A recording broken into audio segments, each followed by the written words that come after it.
Okay, we're live on YouTube. Okay, hello YouTube. While I sort out this link and stuff, Poppy,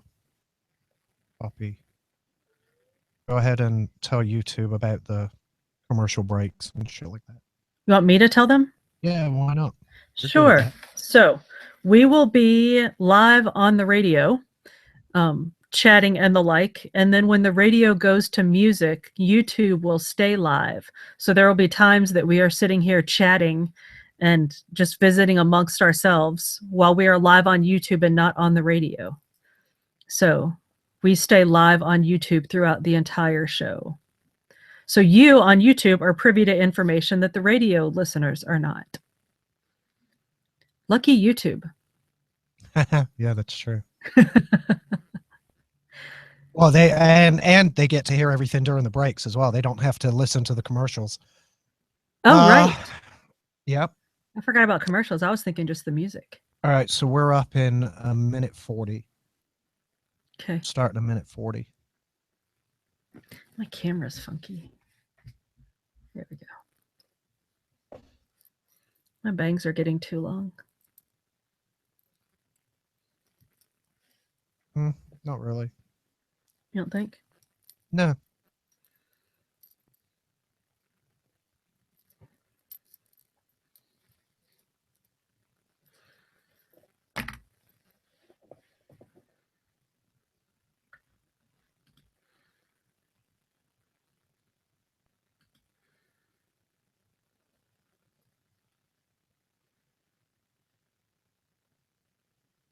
All right. Turn that down before YouTube flags us. It's who is this? Oh, it's Pump Up the Volume. Nice. Yeah, I don't know that YouTube would flag us for that nonsense. We should just start singing. Volume, pump up the volume, pump up the volume.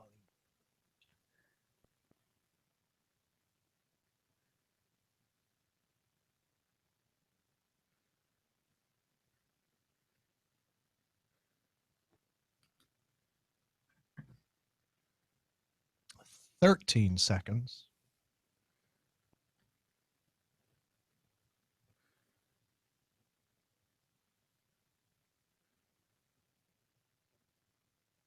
And here we go. In a few, too. All right.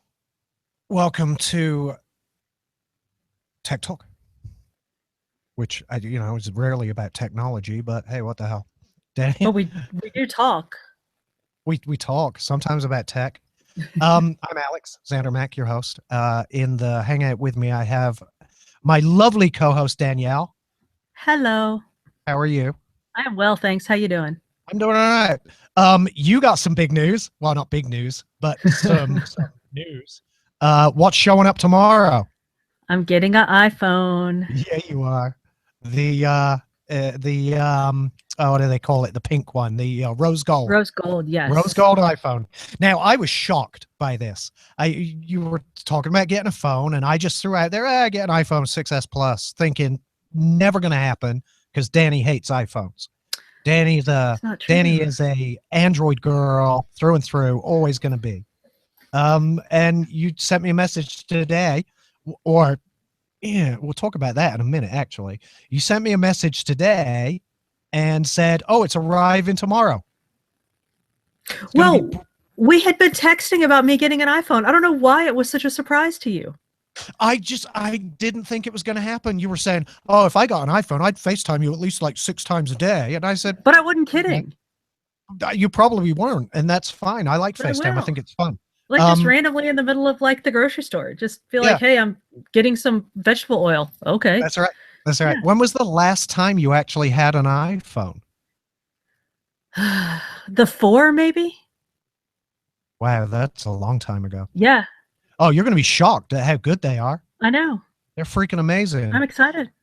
Very good. I really don't hate iPhones. I mean, I just argue because you say really ugly shit about Android. So I mean, I just have to say mean stuff back. Yeah, But I mean, yeah. and that was truly my concern, was that, now we're going to be like, we're only going to have Apple opinions. We won't have, I but talk about Android. I have opinions on Android. well, they're all bad.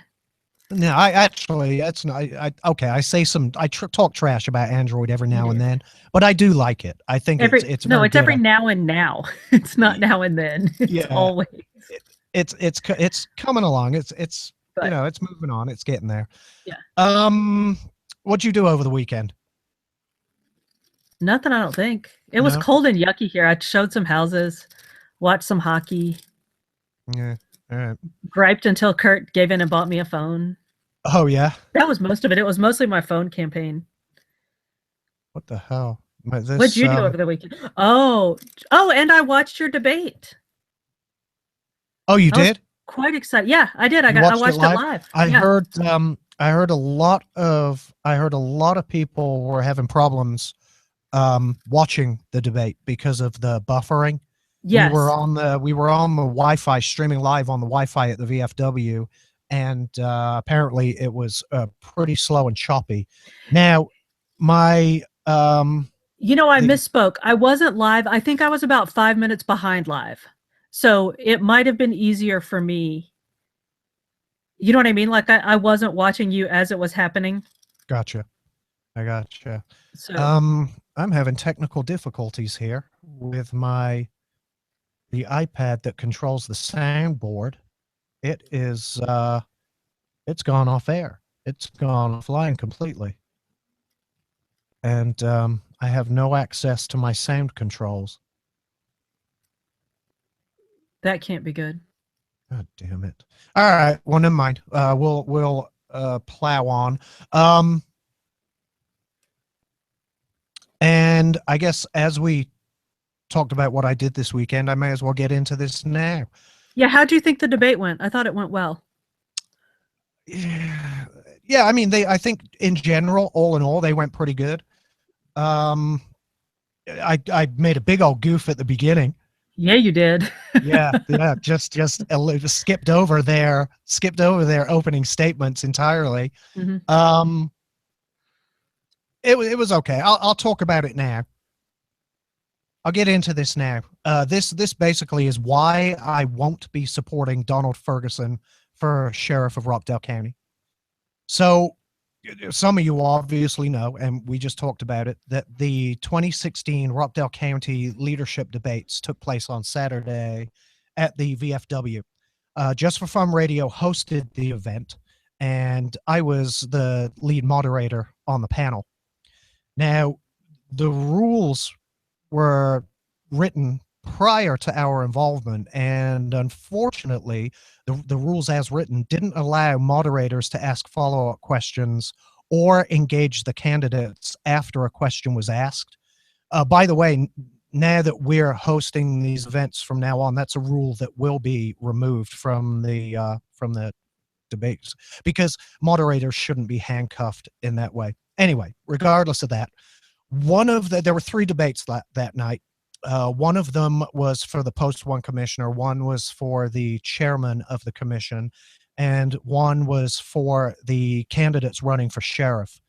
The two candidates running are our current sheriff, Eric Levitt, and Mr. Donald Ferguson, who I believe is currently running his third failed attempt for Rockdale County Sheriff. Now, during their debate, I asked a question that referenced a 2008 newspaper report by the Rockdale Citizen. The report said that during his career with the Fulton County Sheriff's Office, Mr. Ferguson was suspended on 4 separate occasions for 4 separate incidents. Now, he took issue with this question, obviously, to the point, actually, that after the debate, he approached me. He came to the moderator's table after his debate had ended. I'd already called up the candidates for the next debate, and they were on stage waiting for me to begin. And that, to me, that's an indication of how little respect this man has for It's a lack of respect for the process, a lack of respect for the other candidates, and honestly, a lack of respect for me. And he was trying to get me to take or look at or argue about a copy of a report that he was, trying to shove down my throat. And I told him, this wasn't the time or place. The other candidates were waiting for their debate to start. And if he wants to talk about it, come find me after the event's ended, and we'll discuss it. Well, he left. He took off after. He went out into the park and yelled at some people, and then took off.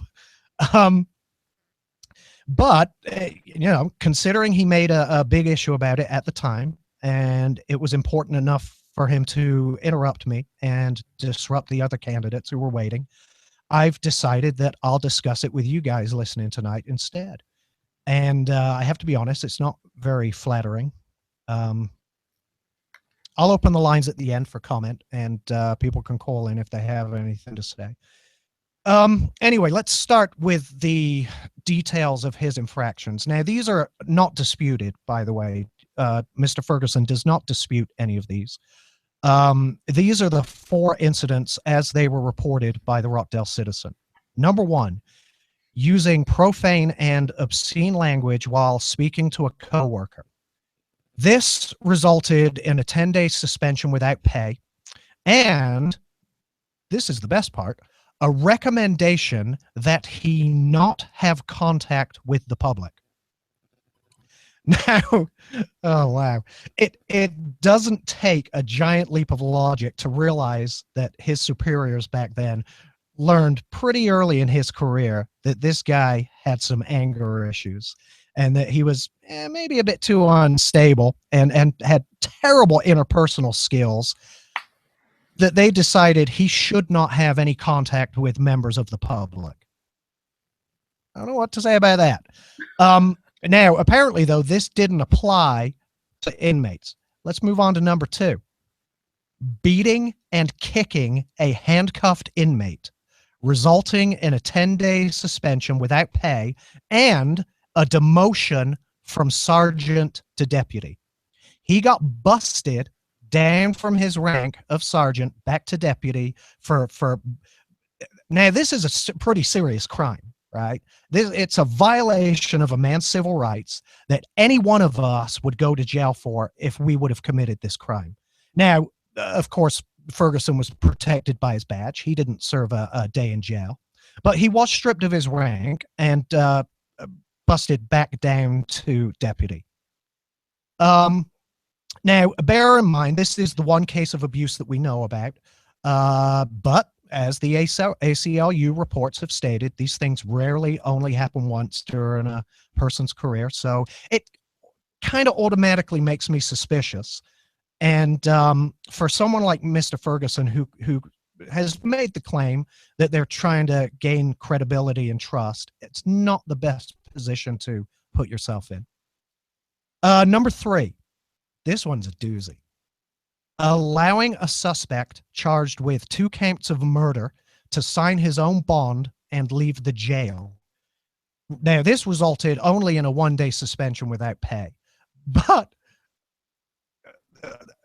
I don't know what happened here. It was either something really shady going on or gross stupidity.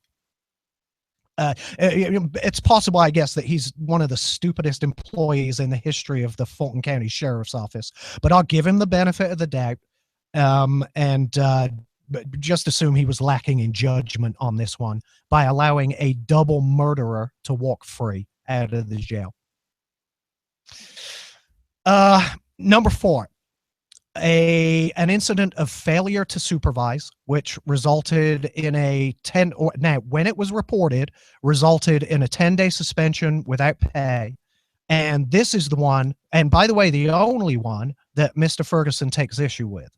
Bear in mind, the other 3 hasn't disputed. Doesn't, the other 3 hasn't disputed, but he does have justification for them. You'll love his justification, by the way, and we'll get to it. We'll get to it a little bit later. He does, though, like to mislead and misdirect about this last incident specifically, number 4. He'll tell you that number 4 was overturned and that he was cleared of this charge. He even said as much during the debate. I went back and rewatched the debate to get a quote from him, to get his answer.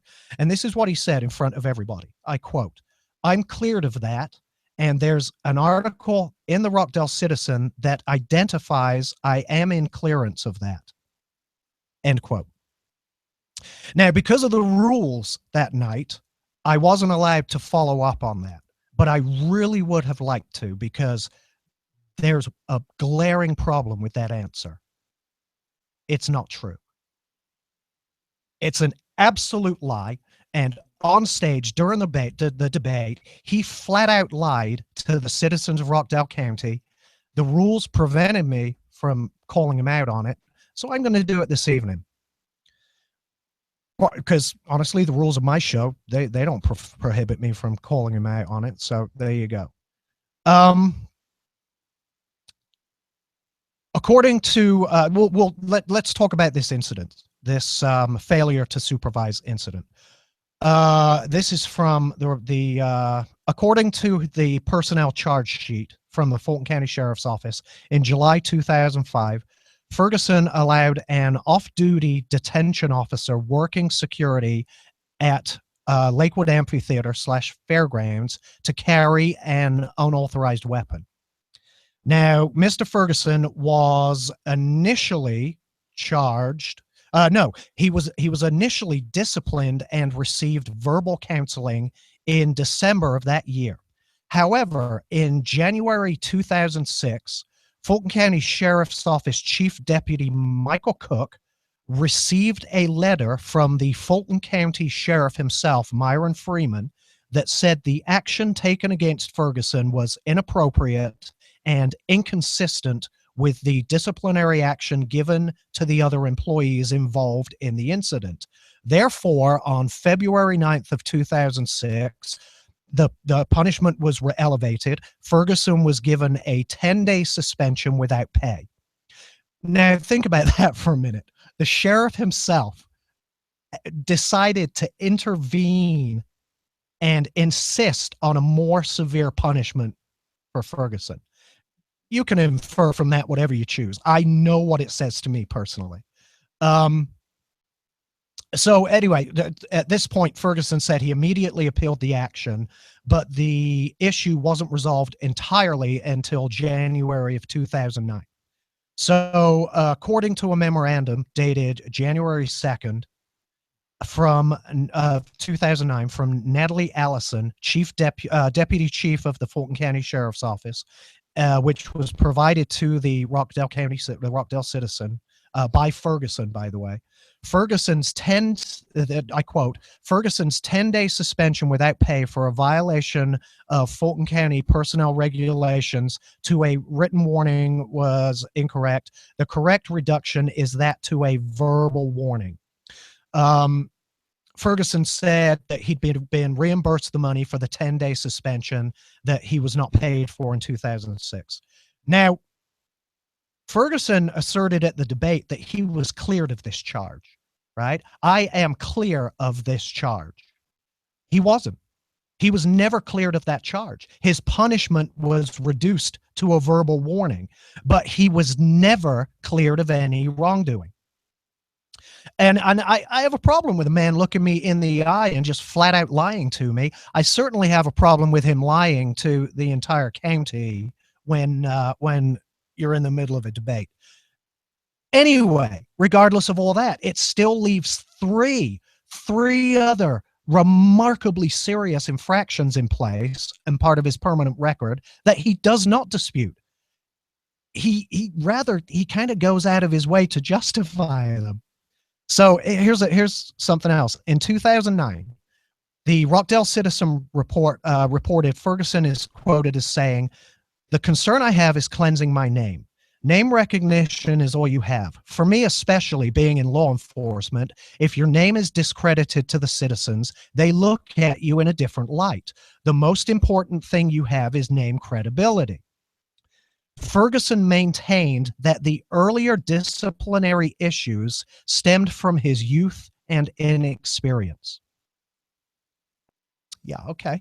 Youth and inexperience is what he said. Not a lack of personal responsibility, not an ignorance of the law, not a lack of basic human and civil responsibilities or rights, not a lack of decency or a disdain for authority. Nope. He claims youth and inexperience is his justification for committing those acts. It's kind of a pathetic excuse, if you ask me. For a man that's looking to clear his name and seeking to attain the highest law enforcement office in the county, it doesn't sound credible to me that youth and inexperience are justification for violating policy, for violating a person's civil rights, for allowing a double murderer to walk back on the streets. And it's not what I would call credibility or trustworthiness in a candidate for sheriff. I don't believe that youth and inexperience is currently an excuse law enforcement can use to beat up people in custody. I don't imagine that Mr. Ferguson would allow deputies under his supervision to use the excuse to beat an inmate and keep their job. And to expect us to accept this as justification of his own actions, it's an insult to my intelligence, and it's an insult to the intelligence of everybody in this county. He certainly wouldn't afford us the same courtesy if we committed these crimes. If he was sheriff and we committed these crimes, he would lock us up regardless of our age or experience. I'm sorry. It baffles my mind that is his justification for this. Alex? Yes. There is a comment on YouTube about, doesn't a judge make the details of a bond? How is an officer allowed to let a criminal sign out on do a signature bond? No idea. We'll get to that after the next break, I think.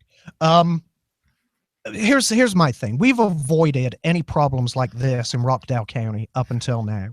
We have a clean sheriff's office. It's made up of good men and women, and I would hate to see that infected by some kind of disease brought in from the outside by a man with an apparent lack of ethics, a lack of responsibility, and a lack of virtue like Mr. Ferguson. For a man that claims he wants to clear his name, Mr. Ferguson, you're going to have to do a lot better than youth and inexperience. I'm sorry. Now, I realize that if he's elected sheriff, I'll probably face a little retaliation for this because I think Mr. Ferguson's record shows he's kind of a bully and a little bit of a thug. But he talks about credibility, honesty, and trustworthiness. But he's not credible as a law enforcement officer. He's not honest as a candidate. And quite frankly, he's just not trustworthy as a man. Mr. Ferguson, your lack of integrity, your lack of personal responsibility, your lack of moral fortitude for your lack of moral fortitude, I've yet to hear him ever explain these charges convincingly. I've yet to hear him take responsibility for his actions. I've yet to hear him apologize or say that he's ever learned from his mistakes. All I've heard is misdirection, misleading statements, and flat-out lies that he was cleared of these charges, and you, sir, were not cleared of any of these charges. Now, if this is indicative of your character, if these are the traits you possess, then I'd suggest you take them back to Fulton County, run for sheriff there, and see if they'll have you. Because as long as you're seeking office in my county, until you can convince me otherwise by coming clean to the citizens of Rockdale about your disciplinary record, until you can do that and accept responsibility for your actions, I'll be here to oppose you every step of the way, because your values and character, they're not the values and character we're looking for in Rockdale County. And they're certainly not the values we look for in a sheriff. I'm going to open the lines in a few minutes. You can call in. The number is 678-760-1556. I am Xander Mack. This is Just From Radio, and we'll be back after these messages. I went straight through a break, unfortunately. Oh my. That's not the first time we've done that, unfortunately. Mm-hmm. I guess I'll throw a couple of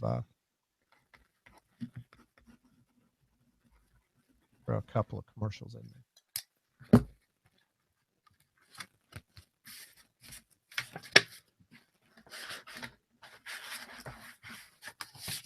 Yeah, I guess you rolled right past 619, didn't you? Yes, I did. You think that'll piss him off? Yeah. I'm pretty sure.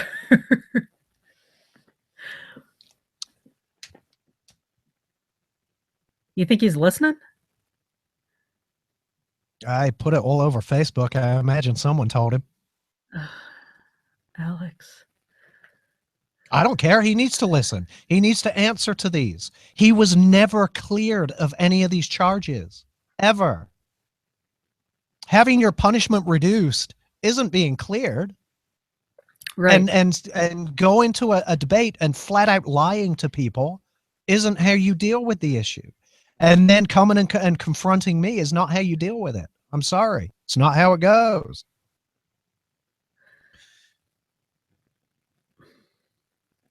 Well, yeah, and rolling up on you like he did is just, to me, just a clear, like, lack of respect for authority. I mean, not that you have authority, but in that situation, there is structure, and he just didn't even care. Like, he was going to say what he had to say. Oh, a complete lack of respect for everybody there. Yeah. Pardon me. An absolute lack of respect for everybody there. But no, he doesn't dispute any of these other charges. The only one he took offense to was number 4, the incident of failure to supervise, because he probably was justified in disputing that one. You know what I mean? Yeah. Well, I mean, and the question about the signature bond, that is an interesting situation. Like, how did he let somebody out on a signature bond? I don't know. I mean, I don't know. Well, like I said, they don't go before a court. Something was either very shady or he is the dumbest employee in the history of the Fulton County Sheriff's Office. Right. We'll talk about it when we get back. Yeah. Because I don't know. I have no idea how that works. I've never had to be bailed out, so.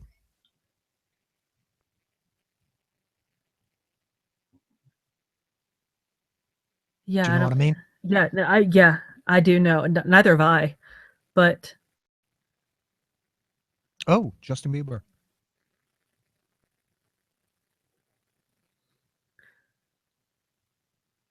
Yeah, I mean, unless he like pulled the wrong person out of the holding cell and let them sign themselves out, thinking it was somebody else. I don't know. Yeah, I don't know. I have no idea. I'm probably going to issue a FOIA request for that incident to see precisely what happened. Really want to know what happened. It's quite possible the Rockdale Citizen already have it. So I'm going to give them a call and find out if they have that. But I'm not, we'll get back on air and talk about this. Well, I mean, now I'm just being nosy, not. Well, no, it's a valid question. And, maybe Stephanie can call in because I don't know the process of bailing anybody out anyway. I've never had to do it, and I've never been bailed out personally because I haven't been arrested for anything. So I don't know how the process even works. So if there is something that is completely awry in that charge, in that incident, right, then yeah, I'd like to know as well. I think it's pretty shady that he let a 2-time murderer walk out of jail. Can you see the YouTube comments? Hang Go to YouTube somewhere. on, possibly. Let me click this button here and see what it does. No, I see a group chat, but not a. Like Steph's comments says No, I he don't was see quick it. to throw Mike Myers on the chopping block, and then Uh, you aren't supposed to make bail until a judge sets it. I don't know. Maybe the judge had already set the bail, and from what here's what it says. Allowing a suspect charged with 2 counts of murder to sign his own bond and leave the jail. So he allowed him to post his own bond and leave on his own recognizance is what Right. happened. Now, whether that apparently that is not normal because he got a suspension. Now, it was only a 1-day suspension without pay, so I don't know how serious a charge that is. But when you consider it's a person charged with 2 counts of murder, you might think that's pretty serious. You'd think you'd want to keep tabs on that guy. And you know, not let him out on his own recognizance, you know, release him to a bail bondsman or something, right? Yeah. So that at least somebody can keep tabs on him. Right. And then I'm guessing that's a really high bond. I don't know. Yeah, there's something shady about that one. But again, I don't have, you know, I only got the details of the incident that he claimed to be cleared of. Right. Because he was never cleared of that. And honestly, it's a lie. The other 3, very, very serious, you know, violations of policy, violations of law, violations of civil rights. If we did that, we'd be in jail. Yes. And we'd should be in jail. We would certainly be fired, you know, using obscene and profane language while speaking to a coworker. Come on. All right, we'll be going back on in a few minutes. Okay. All right, we're back. Now, we had a question while I was talking about, what was it Stephanie said? That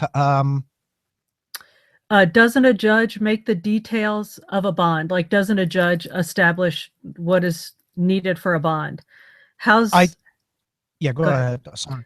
How, as an officer, was Ferguson allowed to let a criminal sign out, like allowed access to a signature bond, allowed to sign it?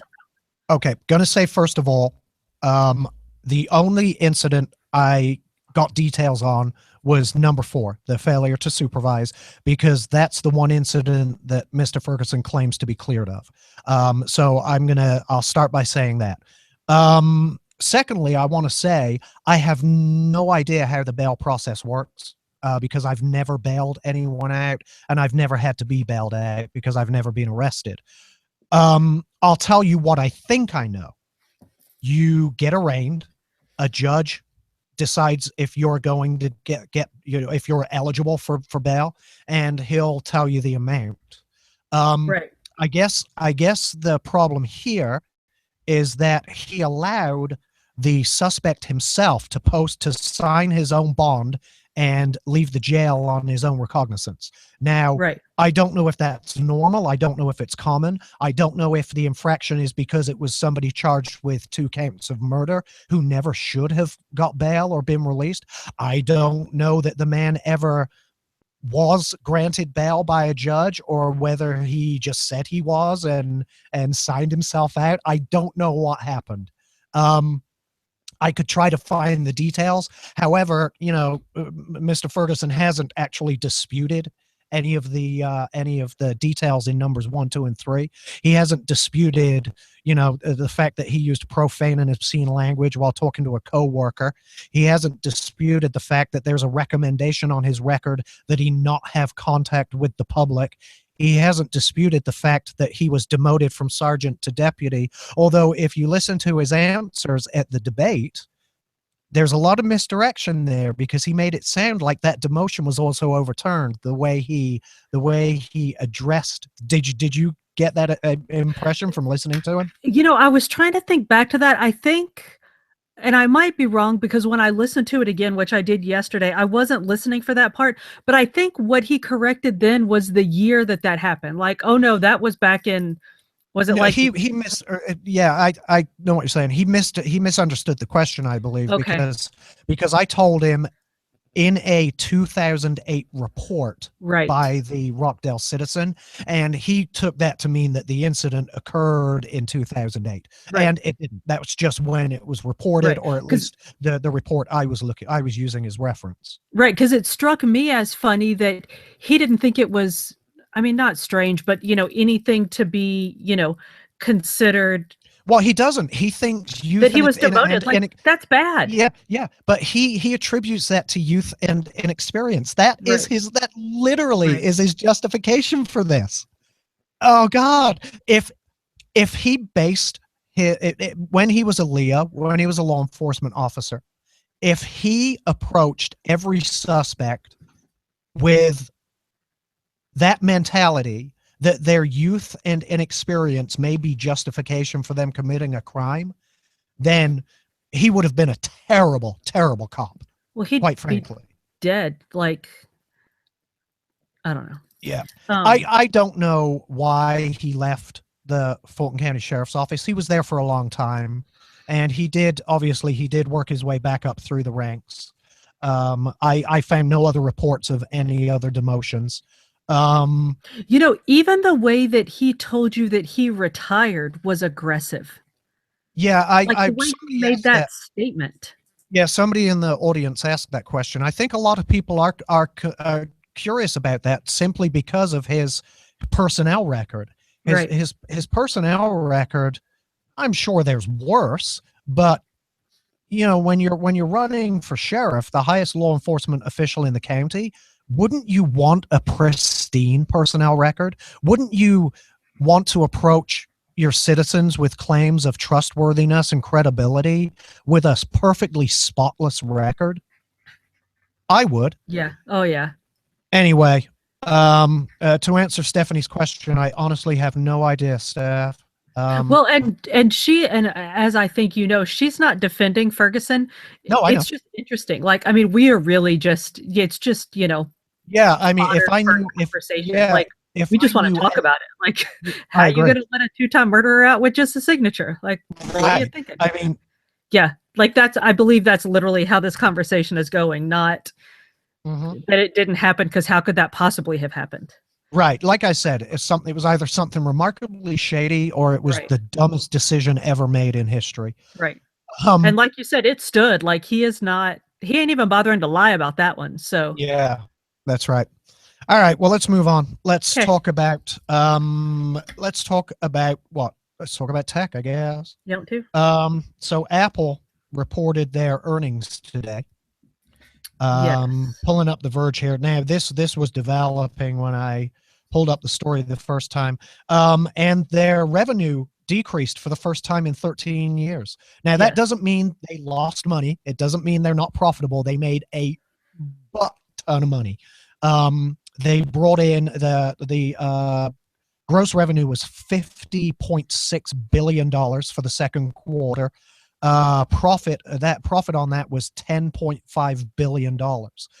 However, it compares to 58 billion in revenue and 13.6 billion in profits for the same quarter last year. So it's a 13% drop in revenue.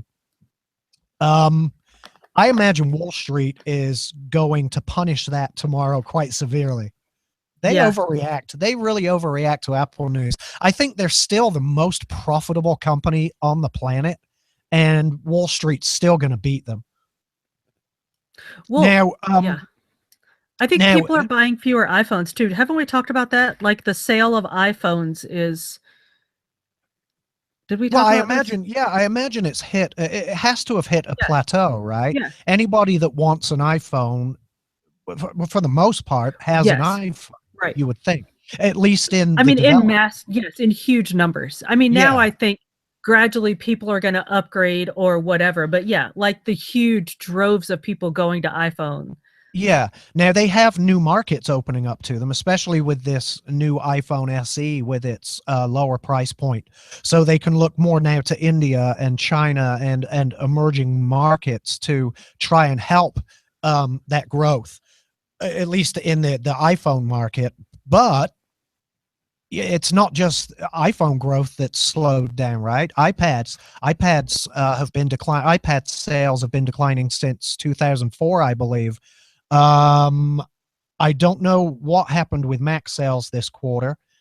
Um, with the Mac, with that new MacBook, which I guess is probably selling okay, but Right. everything I hear from people is it has one port. Why would I buy one? It has Right? one. So yeah, the new MacBook, it only has one port, one USB-C port. It has no other ports. So you can't plug in your thumb drive or, Oh, stuff like that. Yeah.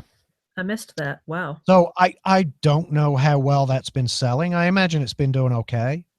Who knows? Um, but I guess the point is they're still remarkably profitable. They need to find a new market. They broke ground with the iPad. They broke ground with the iPhone, with the iPod. The Apple Watch is now a $1 billion plus market, and I'm assuming will continue to grow as people get in more to wearables. Um, what can they do next? What's new? VR? What do you think their next big technology leap will be? Virtual reality, I augmented don't know. I reality? was thinking about that today, when I realized that all of my notes were Apple stuff. So I was trying to look at other stuff, and I saw it might have been the Samsung virtual reality thing, and I realized that I don't know that I've read any Apple VR stuff. So, yeah, I was actually Yeah, kind of I've only seen speculation. so The yeah, I don't know. car, the car, may be it, right? Supposedly they're developing an electric car. Right.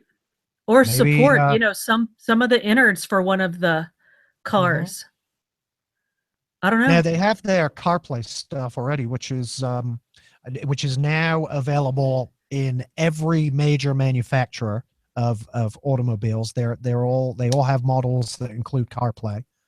I think, is that what it's called? CarPlay? Yeah, And then the Android one is called I don't remember. some bollocks. Yeah, blah Yeah, blah Emeroid. And something. I'm going to be relentlessly brutal on Android now that you're an iPhone girl. Yes. Well, tomorrow, I guess. Right. Yeah, I don't know what Apple's next big breakthrough will be. They've had some major ones in the past. But now Hey, can I poses the just say question. I'm not leaving Android because I don't like Android. Like, I don't know that I can fuck Apple up enough to like it. Yeah, they're kind of hard to break. Although Yeah. now, I've had Why? issues with This one. recent software updates because I haven't been quiet about it. I've bitched Right. about it on air. This latest update with 9.3, I believe, or 9.2, whatever it is, 9.2 dot something or other. Or 9. Oh, Christ. Why do I not know what version of the software I'm running? I used to know that off the top of my It's head. 9.2 point, I don't know. 9.3.1 is what I'm running. This one's actually very good. Battery life is excellent. Most of the bugs have been worked out. Even apps on the App Store update properly now without stalling out, without pausing. So it's been Oh, quite good. I'm hesitant to update this again just in case, because, yeah. if Is that anyone can mess that that's the up. 6S Plus, right?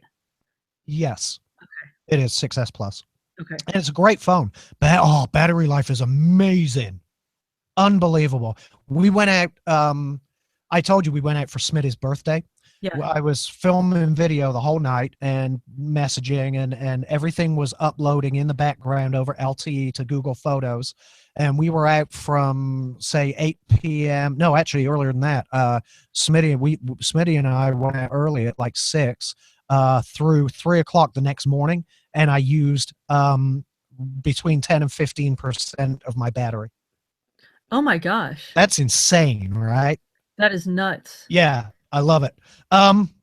So I don't know what their next big jump is going to be, Steph but says Apple glasses, maybe like Google Glass. Some kind of like intelligent you look through it or talk to it or whatever, like those Google Glasses things. Any idea what I'm talking about? Oh, I know exactly what you're talking about. Anyone comes up to me wearing a pair of those things is gonna get a punch in the nuts. Telling you right now, those are the creepiest damn thing I've ever seen. But there is nothing to say that Apple won't do it.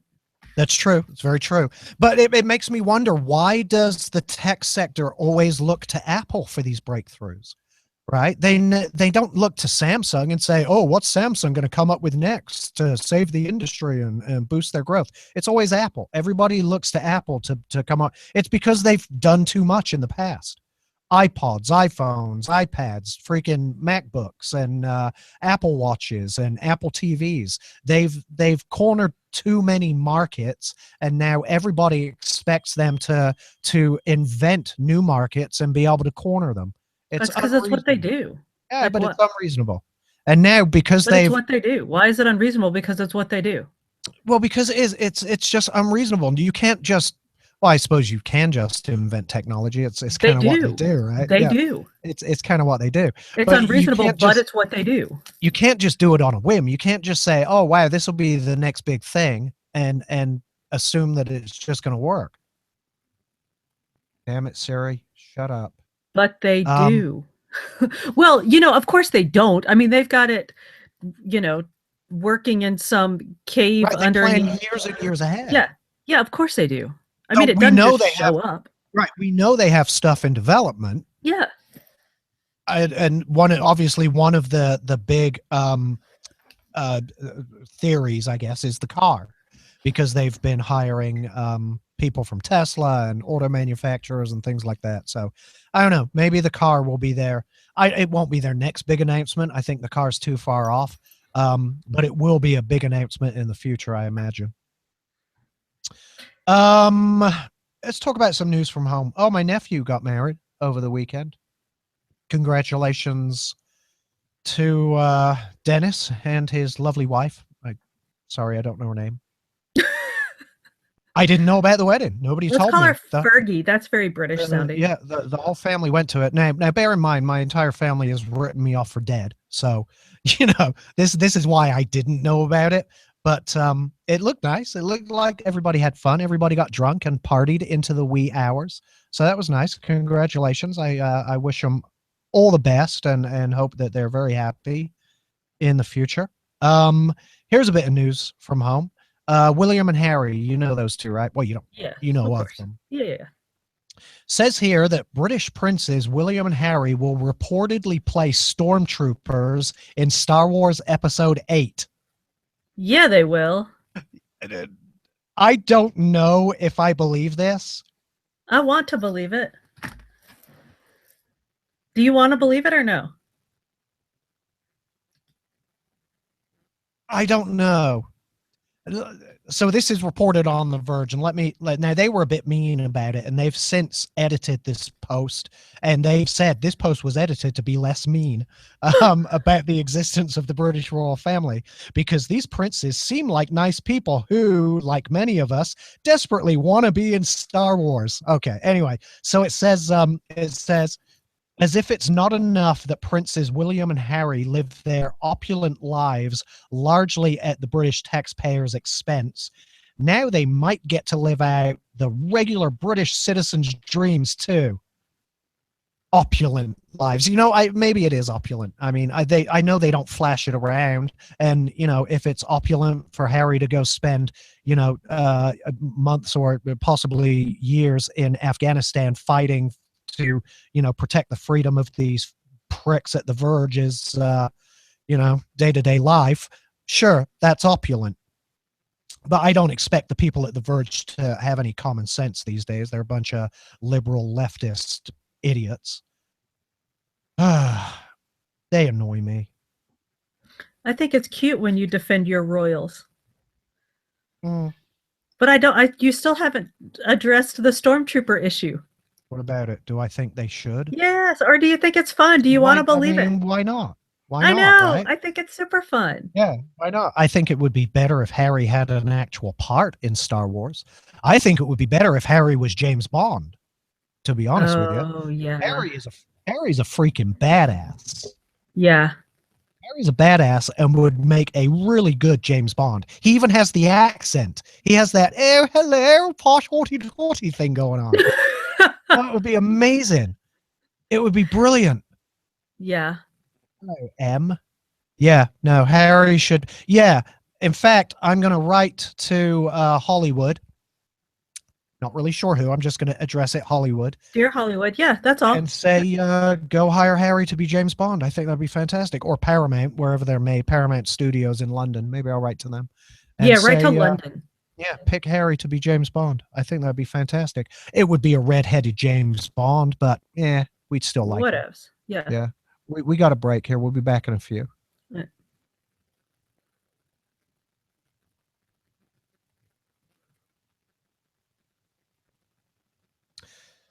Let's see what messages I have here. Oh, that's a message from you. Oh, that was about Stephanie's. Like an hour ago. Yeah, sorry, that was from Stephanie. I was trying to direct the show from the frozen north.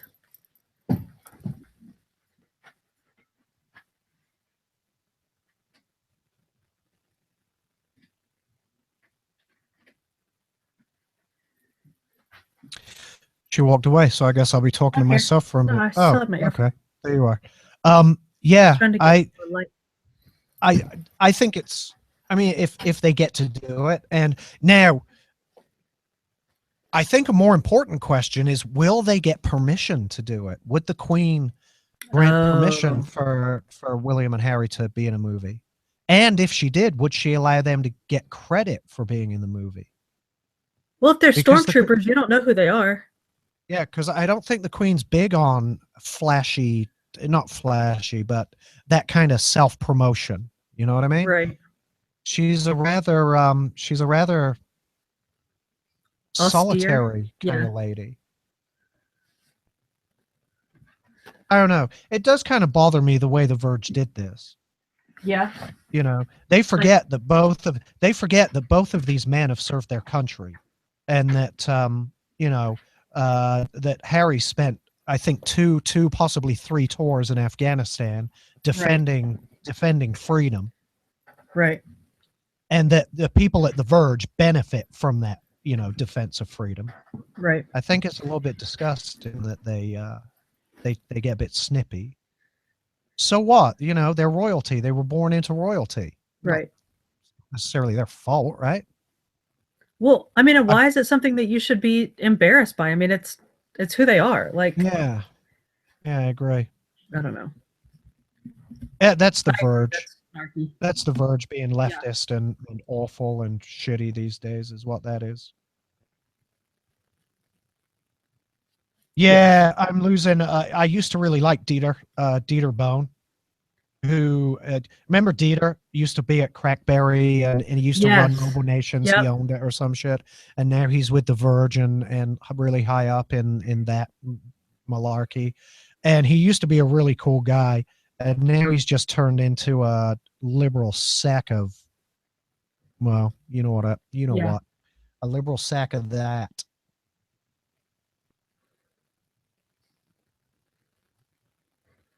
Which is a shame, but it is what it is.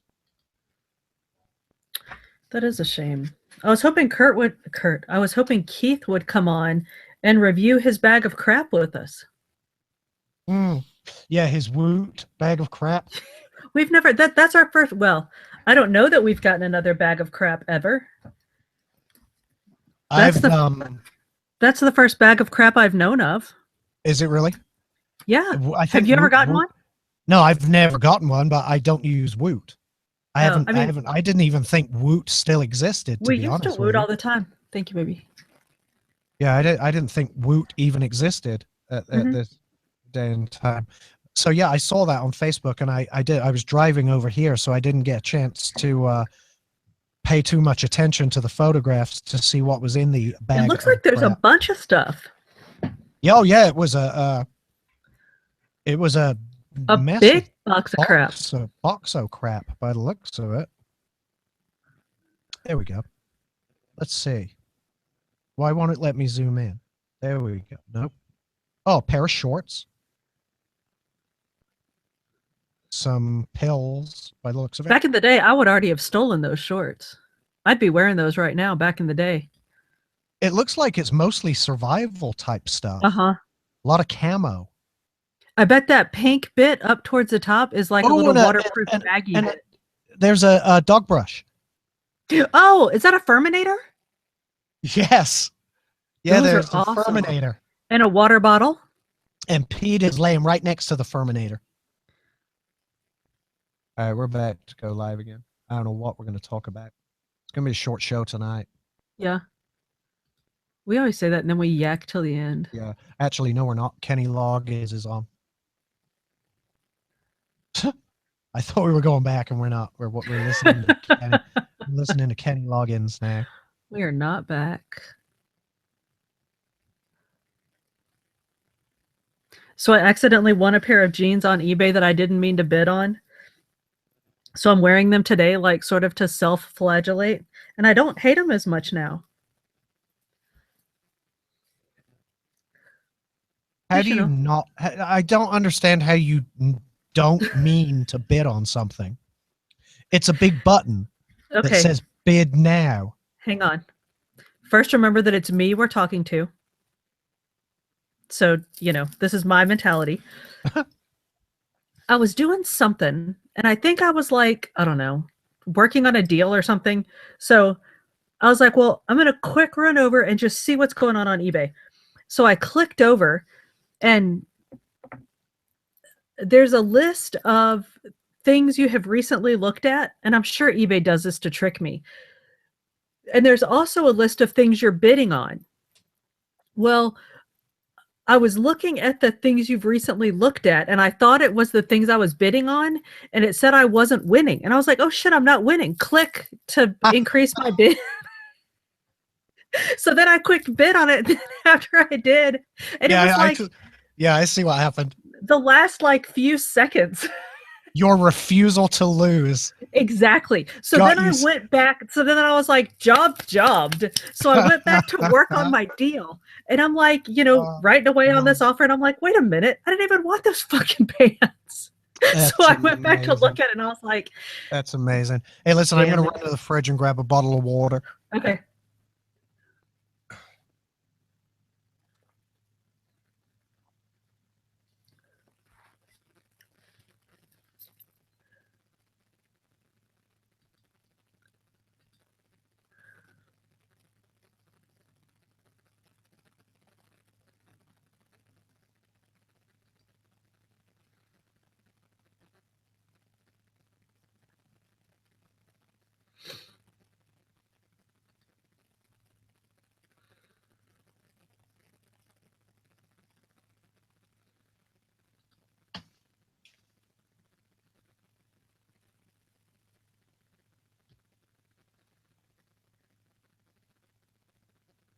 Ruby says she hasn't written me off for dead.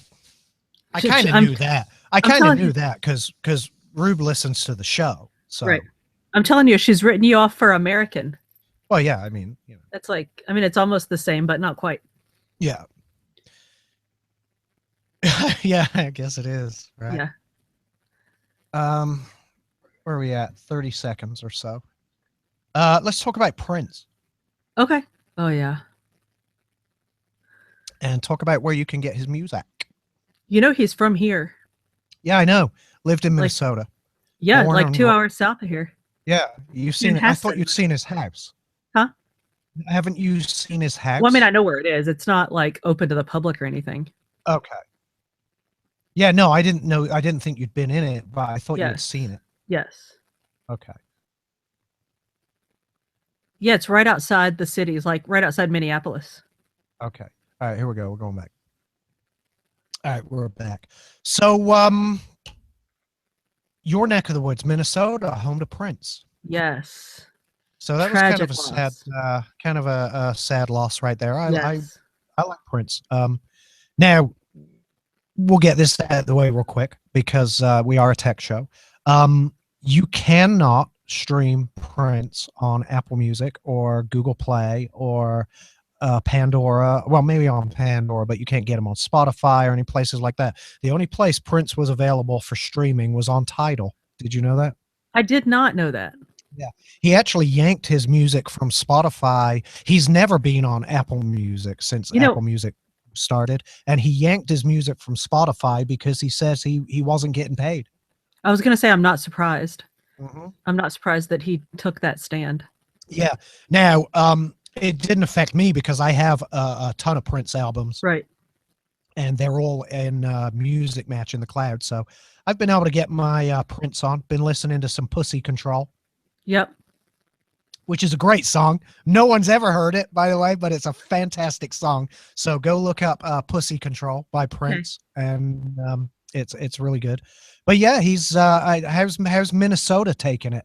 Just tragic. I mean, everything was purple. Like, I mean, anything that you could shine a purple light on was and has been purple since what day was it? Was it Thursday? I don't remember what date. I mean, it just seems like a blur. I think it was Tuesday. No, because we were on Tuesday. Were we? Anyway, I don't know. But yeah, it's there's like I said, everything. There's a tower here in town called Anger Tower, which won't mean anything to anybody that's not from here. But yeah, they lit that up purple, lit the bridges up. I'm sure, but I mean, everything across the world's been lit up purple. So yeah, it was a shame. And I think what a lot of people don't realize is how many songs he wrote for other people rather than himself.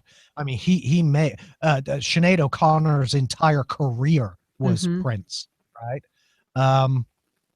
Random stuff. Manic Monday. Manic Monday. Yeah.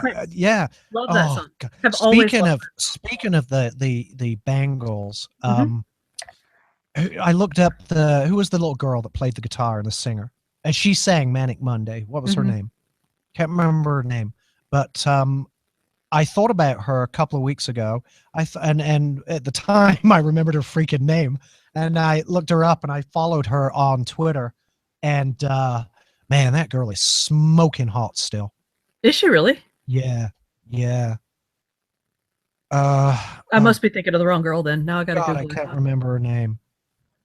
Looking it up again. Susanna Hoffs, yes. Susanna Hoffs, that's right. Yeah, I started following her on Twitter. She was really cool. Oh yeah, she was super cute. So yeah, I mean, if you don't own any Prince albums and you want to stream some of his music, go sign up for a Tidal subscription. It's possible you get a couple of months free or something like that. I'm not sure. Or go buy some music. You can buy his music on iTunes. They just don't stream it over Apple Music. Did you say?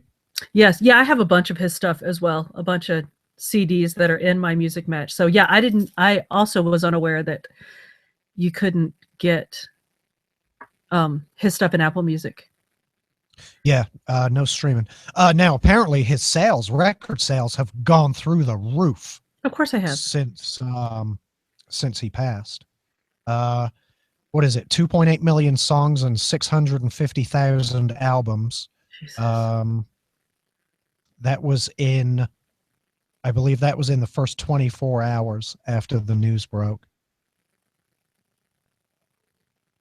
What do you? By the way, do they know how he died? Do they know what the problem was? No. He was cremated really soon after, and when they cremated him, they said that it was going to be probably 3 or 4 weeks before toxicology came back. But I mean, I've heard a couple of rumors that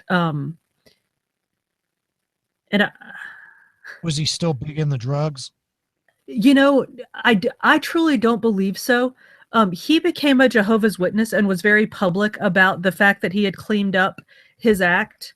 But I do think, I mean, he was a little bitty man that wore very high heels all the time. And I mean, he was older. So, I mean, I think that my true belief is that, he was probably on painkillers. And that's the rumors that I have heard, that that's probably what it's going to come back to be. That sucks. Yeah. That sucks. But I mean, that's like total rumor from some people that say they were on the scene. And I really hope that there's some kind of, I mean, that somebody can say that, you know, he wasn't abusing, you know what I mean? Like Yeah. that. Yeah. Well, hopefully. Yeah. Well, you know what? Does it really matter though? I think it does. I think it matters that people know that he wasn't, if he wasn't using drugs recreationally, I think it does matter. You know? I mean, I wouldn't mind going out in a blaze of drug glory. I think You know that what I mean? I think that people that are in the spotlight that people If look I up was to and retired, emulate. I He am in wasn't the retired. I am in Um, the spotlight. I I'm emulate in you. I'm in this here just for fun spotlight. We're on Damn a it. pirate radio station. If I retire wealthy, all Yeah. the drugs, all Yeah. the drugs. Yeah. I'm telling you, We every can't single even one. afford drugs right now. We can't even afford good. I'll do the acetaminophen. Yeah. I'll do the aspirin. The coated aspirin, not like the cheap ones. No, just the cheap Kroger aspirin. Mm-mm. Some of those, and possibly a sleeping pill. Yeah. Depends. You know, I don't sleep much, and they say you sleep even less as you get older. So I may need the help. We'll see. Right. Yeah, no, I'm You not. don't sleep I'm not. much. No, I'm not a drug kind of guy. Unfortunately, well, I say unfortunately. I smoked weed once or twice, but I don't Yeah. like the taste of it. I hate the smell of it. Yeah. It is not. It's just not pleasant. I don't know how people get so much enjoyment out of that nonsense. Oh, Yeah. well, I shouldn't say nonsense. People love it, and it helps a lot of people medically. But man, God, why doesn't it taste like strawberries? Why can't Right. it taste like my delicious vape? Why And don't they make have you not eat. right? Like if Why don't they have flavored weed? they actually do now. Mm, There are do they flavored really? strains. Oh yes. That's Mhm. funny. I mean, I'm sure they still taste like pot, but That's yeah, funny. supposedly there are like hybrid flavors and That's brilliant. All right, yeah, here's I would a need pot that like tastes like chocolate and makes you not eat. I would be like the hugest pothead ever. yeah. But it gives me the munchies, so no. Mm-mm. Oh well. Yeah. So we're not good druggies. I guess Yeah. that's what So we've discovered on this. yeah. R.I.P. Prince. Yeah, very sad. Sorry, brother. Here's a little note. If you have an iPhone or an iPad or an Apple account of any kind, if you get a text message saying your Apple ID has expired, apparently do not open it. If you received a text from a number purporting to be Apple, firstly, don't open it, and secondly, it's not from Apple. It's a phishing scam.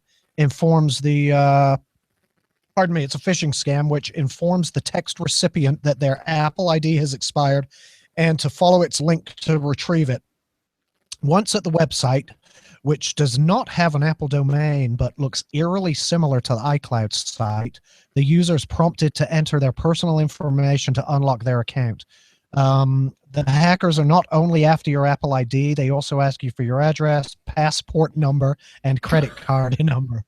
I mean, obviously, that should raise a red flag immediately, right? You would think But when they ask for your passport number. yeah. But I wonder why they would want that. Yeah, no, that's interesting. I guess maybe to fake a passport, so to get terrorists into the country. Who knows? That's kind of weird. Never heard of that one. Anyway, if you get that message, do not open it. FBI versus Apple. So the FBI director was asked how much. Now the FBI said they paid for a tool, a one-time use tool, by the way, from a group of hackers in order to unlock the phone used by the terrorist in San Bernardino. They won't say what the tool was or who they bought it from, but they were asked how much it cost.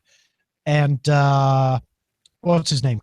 James Comey said that it cost more than I will make in the remainder of this job, which is 7 years and 4 months, Comey said. He makes $185,100 a year. If you multiply that by 7.33, you get $1.356 million. And he says it costs more than that. That's how much it cost the American taxpayer to unlock one phone and find no information on it.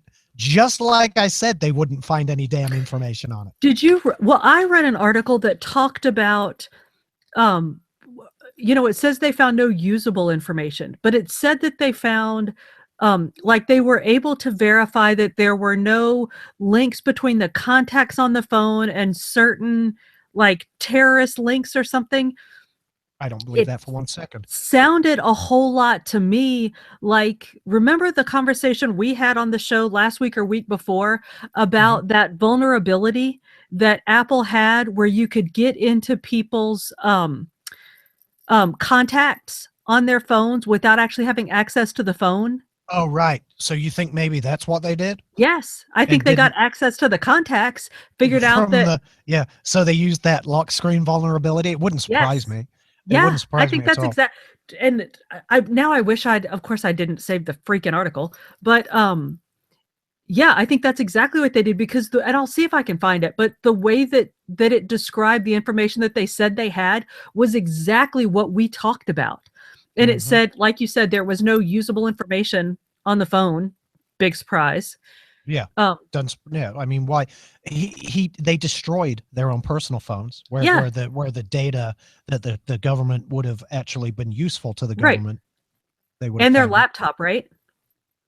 Don't know. I haven't heard about a laptop. Okay. And the article also said something about that they used that they might have been in contact with or used the services of a gray hat guy, like a hacker that finds vulnerabilities into programs. Okay. Yep. Which is, I mean, there's so much spepeculation, right? And the FBI lies. I remember we talked about it when it all began, and I said then what I'll say today. They're not going to find anything on that phone. I said that they would drop the case because they don't want a bad ruling going against them. And up until now, everything that has all happened. In addition to that, feds scrap Apple lawsuit in New York. If you remember the hearing, you watched it that day just like I did, and that guy from the assistant DA or the DA of New York City was at the Senate hearing, talking about the whole line of phones he had lined up to be unlocked, and this one in particular. What was that guy's name? Do you remember? Which one? I'm sorry. The New York DA, I think it was, or the New York attorney, New York County District Attorney. I don't remember his name. There you go, a New York County DA. And he was there bitching and whining about how Apple should have to unlock our phones, blah blah blah, nonsense. Well, that's all gone away as well.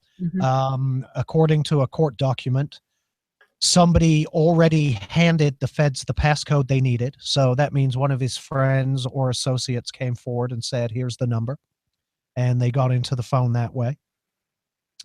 So Apple's off the hook entirely right now in the two big cases. Now we have the Feinstein, whatever her name is, Diane Feinstein. And is it Richard Burr? Yeah, I think so. Yeah, Richard Burr. So we have their bill floating around, which is absolute nonsense, as everybody knows. That'll never get passed in a million years. And in the meantime, Apple will continue to develop their security and encryption and protect all of our data, including our data in the cloud, as they should. And that will just piss off the feds even more. Hey, you have a note from, it says, hey, this is CJ. I met you at the debate. Yeah, I know CJ. Yeah, I was the timekeeper. The only other Republican at the debate. So say hello to CJ. Hi, CJ. Thank you for watching. We appreciate it. Yeah, no, I like CJ. CJ was he was there with Connie Alsobrook, who was one of the organizers. Well, okay, here's the story. Thomas Chastain put together the event initially, and then when something came up and Thomas had to bail out, which is a shame because I think he should have been there, the only Republican in the race. I would have loved for him to be on stage. when Oh, our Connie buddy left. Thomas that had been on Yeah, the show. Thomas, who was Okay, he was on the show here. He handed it off to Connie, and CJ was there. CJ was there with Connie. Not sure about the relationship. I'm guessing obviously they know each other. I'm going to assume they're friends. And he was CJ kept time for us. He was keeping time and dinging the bell on people, and he was actually very helpful that night. Nice guy. And if I'm not mistaken, he is currently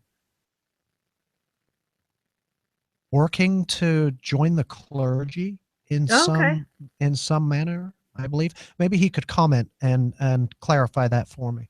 okay. Yeah, I will Um, share if he adds a comment. but yeah, very nice guy. I hope to see him again in the near future. Maybe this weekend, because Sheriff Levitt has a meet and greet at the campaign HQ at 12 o'clock on Saturday. So maybe CJ will be there.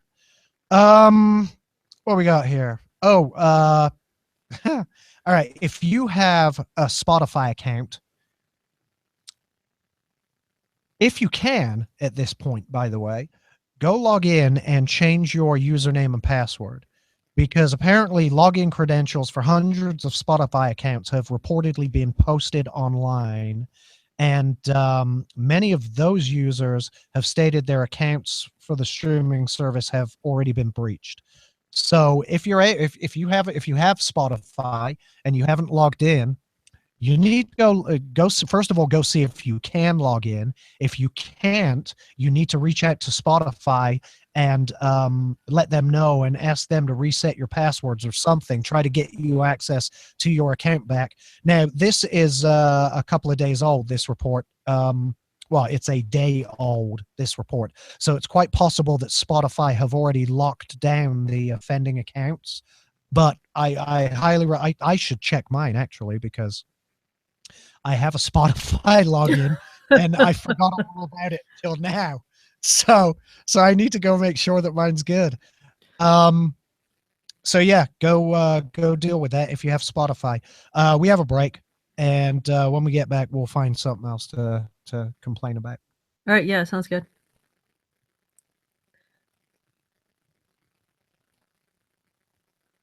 Okay, that's done. Ooh, yeah, that's Apple Watch nonsense. That's done. Get rid of that. That's done. Let's get rid of that. Oh, did you see that the FCC approved the Charter Time Warner merger? No. Yeah, they haven't approved it. They're going to recommend to the White House that it be approved. That scares me. That that's two monstrosities, protected monopolies, by the way, coming Right. together as an even bigger monstrosity, protected monopoly. Right. And that kind of scares me. Let's see if The Verge are reporting anything new on Apple. See if they've got any numbers on device sales. Well, hang on. I should go to iMore. They would have more information than The Verge.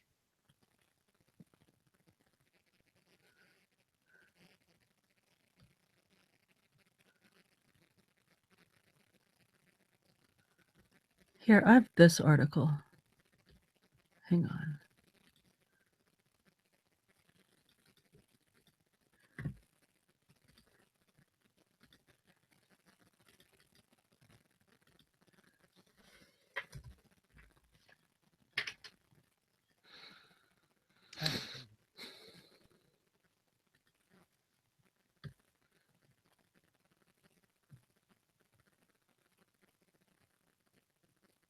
Oh, that was projected. That wasn't actually it.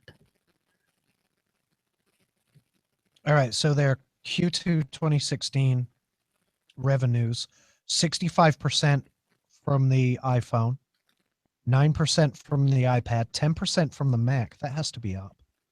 12% from services, which I'm assuming are apps and services, Right. and 4% from other. If services is apps and the likes of iCloud and the iTunes store and things like that, Right. Um, and it's outperforming iPad sales. That's actually quite surprising to me. Yeah. But I guess apps are big business, right? They really are. I mean, no matter what device you have, you need apps. Mm-hmm.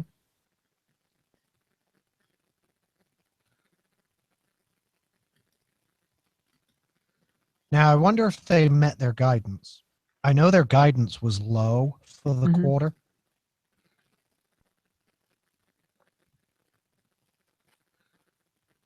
Yeah, they did. They met their guidance. So I knew it was low. I didn't know if it was that low.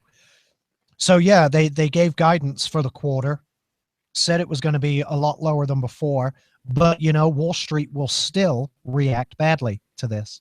If you can, look up what they're doing in after hours trading. APPL in Google should tell you. Okay. Where's my mouse? There it is. Search. This is Yahoo. This is not Google. 104.35 down 0.73. It's not bad, I guess. I mean, for after hours, it's okay. Oh, wait. No, wait. That was their close of business. Okay. After hours Oh. is 95, 96. They're down to from 104 close to 96 in after hours. So, yeah, Wall Street have taken that quite badly, even though they knew it was coming. They had guidance. They knew it was coming, and they're going to shoot themselves in the foot. 94, that would be a good time to buy some Apple stock right Yeah. there. Because they'll be in, I guarantee you. Okay, I'll tell you, on this show next week, they will be up to 108. Mark your calendar. Fair enough? Yep. All right, we're back.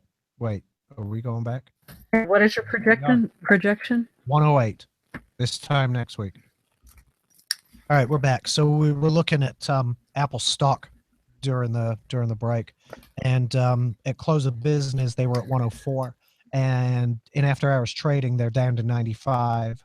Now, I'll bet you they're back up to 108 at this time next week. If you have extra cash running around and you want to invest in the stock market, go buy some Apple stock. It would be a good buy right now. Here's what bothers me about this. And I said the stock market would take this news badly. Apple issued guidance. They always do. Well, no, they're not always, but they generally issue guidance for the quarter. And I remember their guidance for this quarter being quite low. I don't recall it being this low. But they met their guidance. They were within the numbers they gave for their guidance range. So Wall Street saw this coming. Investors knew this was going to happen, but they still react poorly and shoot themselves in the foot. I don't get it. Here we go. Apple sold their install base increased to over 1 billion active devices. They added a huge number of Android switchers and new to Mac customers. And they generated very strong growth from services, which I'll agree with because services accounted for 12% of their revenue. Compare that to the iPad that was only 9% of their revenue and the Macs that were 10% of their revenue. Services.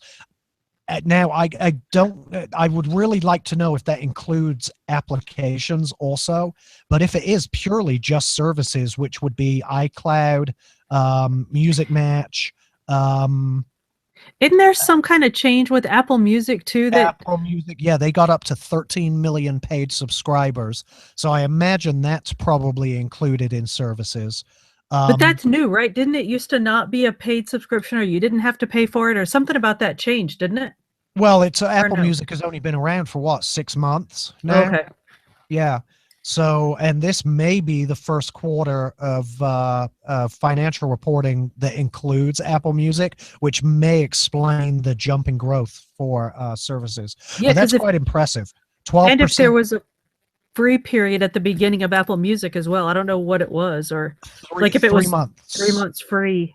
Yeah, And then and they start everybody paying gets. for it. Yeah, that still applies today. By the way, if you're a new user to Apple Music, you still get 3 months free. Well, yeah, but if a So bunch of people jumped on when it started, yes, got that free obviously 3 it would months. have. Yeah, it would have. It would have deferred. Well, actually, there was no deferral because Apple still had to pay the artists Oh, right. Okay, for their gotcha. rights while Right. collecting no money. So yeah, that would have shown as a loss. But yeah, 12% for services. Compare that to 9% for iPads and 10% for Macs. That's pretty damn good for services side of the thing. They sold 51.2 million iPhones. Now they don't break that down into which model. You said that they had mentioned that sales of the iPhone SE were going well. Yeah, I sent you that article. Okay, But yes, oh, the demand for the SE is very high. And mhm, then in that article, it talked about how there were long wait times to get it, but right. the Cook dude said that they're addressing that so that they expect to be able to handle that better in the immediate future. So yes, I think they expect that to help out. Gotcha. 51.2 million iPhones, which was consistent with the range of their own expectations, but lower than the exceptional year ago quarter when they saw an acceleration in iPhone upgrades and 40% iPhone sales growth over the previous year. So yeah, 51.2 million iPhones sold. So obviously there's still a market for iPhones, but yeah, I think the market's pretty much saturated. Yeah. I think this number is going to stay fairly consistent quarter over quarter, as people go through their upgrade cycles. Now, somebody from Apple the other day said they expect people to use their devices for 3 years, including iPhones. So that's how they plan on the upgrade cycles for these devices. Wow. Yeah, which I thought was I mean, it's unusual for a company to, attribute that much of a lifespan, a life cycle to one of their devices. But Apple keep these things updated. I believe the iPhone 4S still to this day has the latest version of iOS running on it. Slow as hell, but Right. you can upgrade it.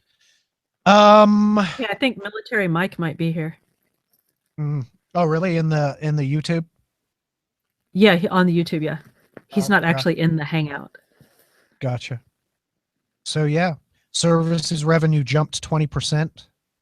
App Store revenue was up 35%. So I guess they do separate services and app revenue. Okay. Um, and Apple Music continues to grow in popularity with over 13 million paying customers. I wonder how that compares to Spotify. I think Apple will corner that market before too long. Do you? Yeah, I really do. We'll see. All right, what's next? Do you have anything? What do you have? While I go back to my notes, what do you have? Anything? I was looking to see if I could find a number on Apple Music versus Spotify. I do have something. There is a new streaming service called Filmstruck coming out. Have you heard about this? It's launching, I believe, in the fall, and it's similar to Netflix, but it's going to offer movies. Did I say music? It's movies. Um, it'll feature modern movies as well as independent titles. And there is not a price point yet, but yes, so it'll be called Filmstruck. So that'll be for Uh, movie buffs. yeah, you know how South Park defines independent film, right? No. A bunch of gay cowboys eating pudding. Yeah, that's about right.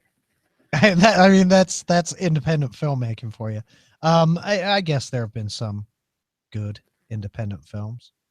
I don't know. Yeah, Have I there? like a good like cheesy independent film from time to time. I'm not Kurt's a film guy. Like he can watch a movie start to finish, like actually watch, not be on his computer. It drives him crazy to try to watch a movie with me because of course I'm doing four other things at the same time Yeah, and feel that's like I'm that's how watching I the watch movie. them. And he will literally doesn't even sit. He stands in the room in front of the TV and watches the movie. And I'm like, well, what are you doing? Watching the Yeah. movie. But what are you doing though? Yeah. So this is the kind of thing that he would like.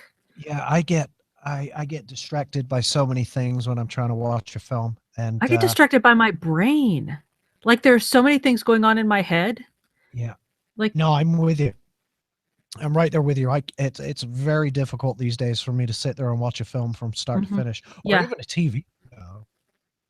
Even a TV show. For me these days, having the TV on or having Netflix on is a background activity. That's exactly. Yep. Yeah, that's all it is. I rarely pay attention to what's on the screen. Yes. There's Yep. there's nothing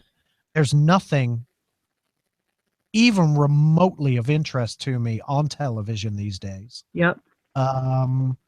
The news, I watch the news obviously, and but of course you watch the news these days and the news cycle lasts 5 minutes, right? Right. They blast through the news and then 5 minutes later they're onto their lead story again. Right. Speaking of TV, the FCC, the FCC Commission Chairman Tom Wheeler said on Monday he's recommending to the agency's commissioners, approve the Charter Communications acquisition of Time Warner Cable. So he's recommending that one behemoth monopoly company be allowed to buy another behemoth protected monopoly company and merge together to limit choice even more for consumers.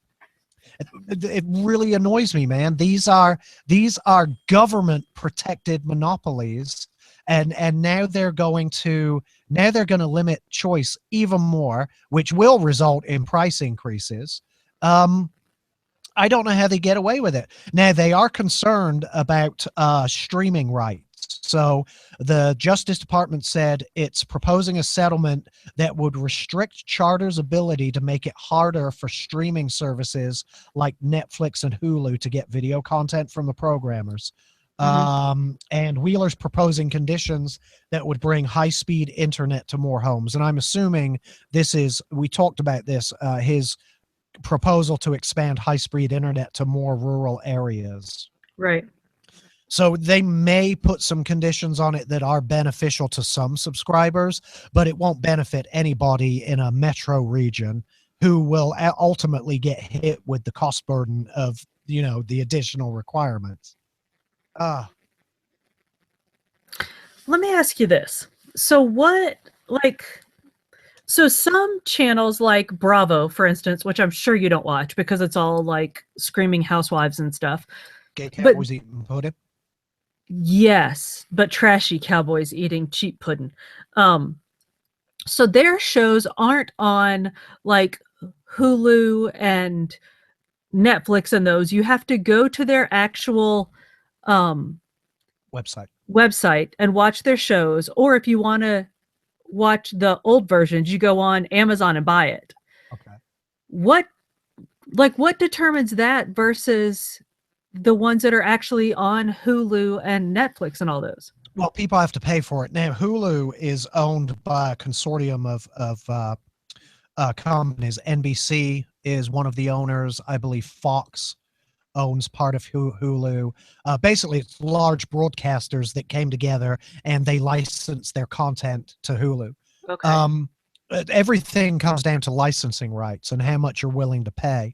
If I imagine Bravo think their content is worth a lot of money and they've put a high price tag on it and nobody's been willing to pay them the money to get the streaming rights to their content. Okay. Because like CBS, like the channel The Good Wife is on, was the only reason I know this. Like The Good Wife isn't on Hulu, but you can go to CBS and watch like the past 5 episodes or something.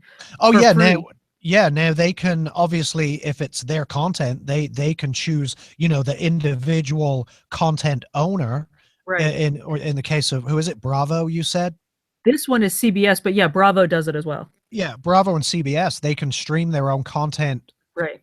from their website, but you'll notice they put a number of restrictions on it anyway. They only allow it to be streamed for X number of days. Right. Yep. After a show airs, they won't stream it the day it airs. Some places wait a week, like or some places, I think AMC waits a day. Well, they These wait are the until next day for the Walking Dead. Yeah, CBS is the next day. Yeah. So it's up to the individual content owner. Okay, that makes sense. But yeah, it can be very expensive for that happened with, if you remember, Netflix had to pull a bunch of content from their service because the provider jacked up their prices. Or I should say the content owner jacked up their prices. And a bunch of content got yanked off of Netflix, including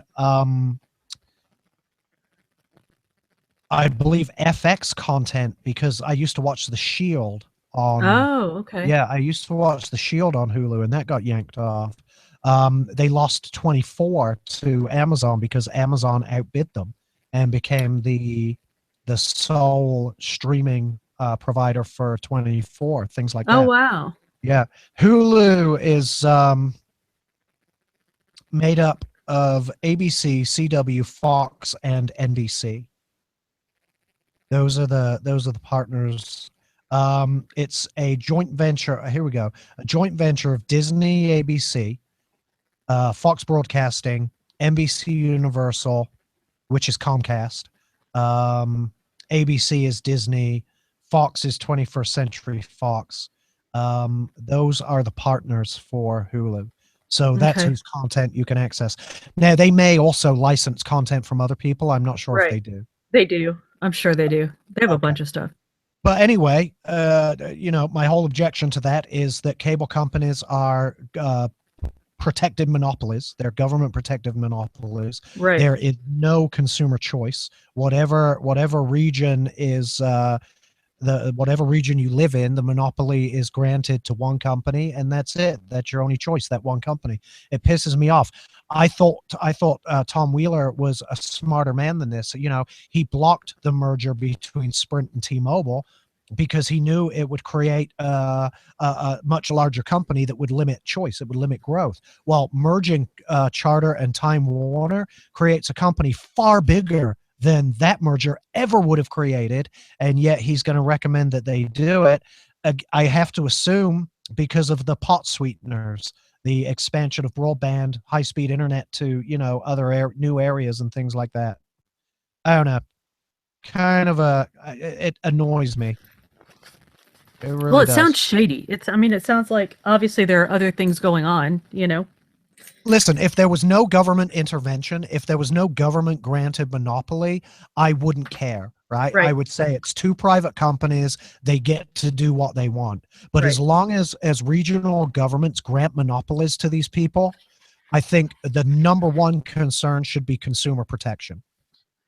You remove the government from the equation, and you open my market up to cable competition, and I'll say, hell, go ahead and merge as much as you want, because if you get too expensive, I'll go to your competitor. Right. Then it's buyer beware. Exactly. Then it's free market. We don't operate a free market cable company, a cable system. We operate in a market where the government grants a monopoly to an individual company. I'm going to assume the highest bidder, whoever lines their pockets the most, and that's our choice. We're stuck with them. We're stuck with their price rate increases, which happen every year without fail. They don't offer me anything new. Comcast don't give me any additional services. They don't give me any additional bandwidth. They don't increase my data allowance. They just up the price because they can. They know they can get away with it, and that my choices are so limited. I'm limited then to AT&T Uverse, whose speeds are much slower. It annoys me. The government needs to get the hell out of that. They need to eliminate cable monopolies. They need to open up the market to pure competition, and let the cable companies fight among themselves for our business. That's my anti-government, anti-regulation Republican rant done. Let's take a quick break. Okay.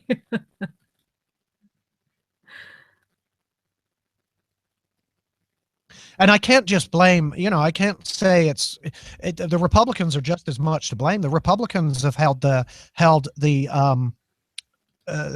White House and had purview over the FCC. It's not like we've never had a Republican president. Right. They've had ample opportunity to end this nonsense, and they don't do it.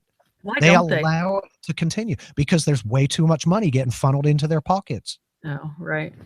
Yeah, I mean Comcast, Charter, Time Warner, massive, massive donors Right.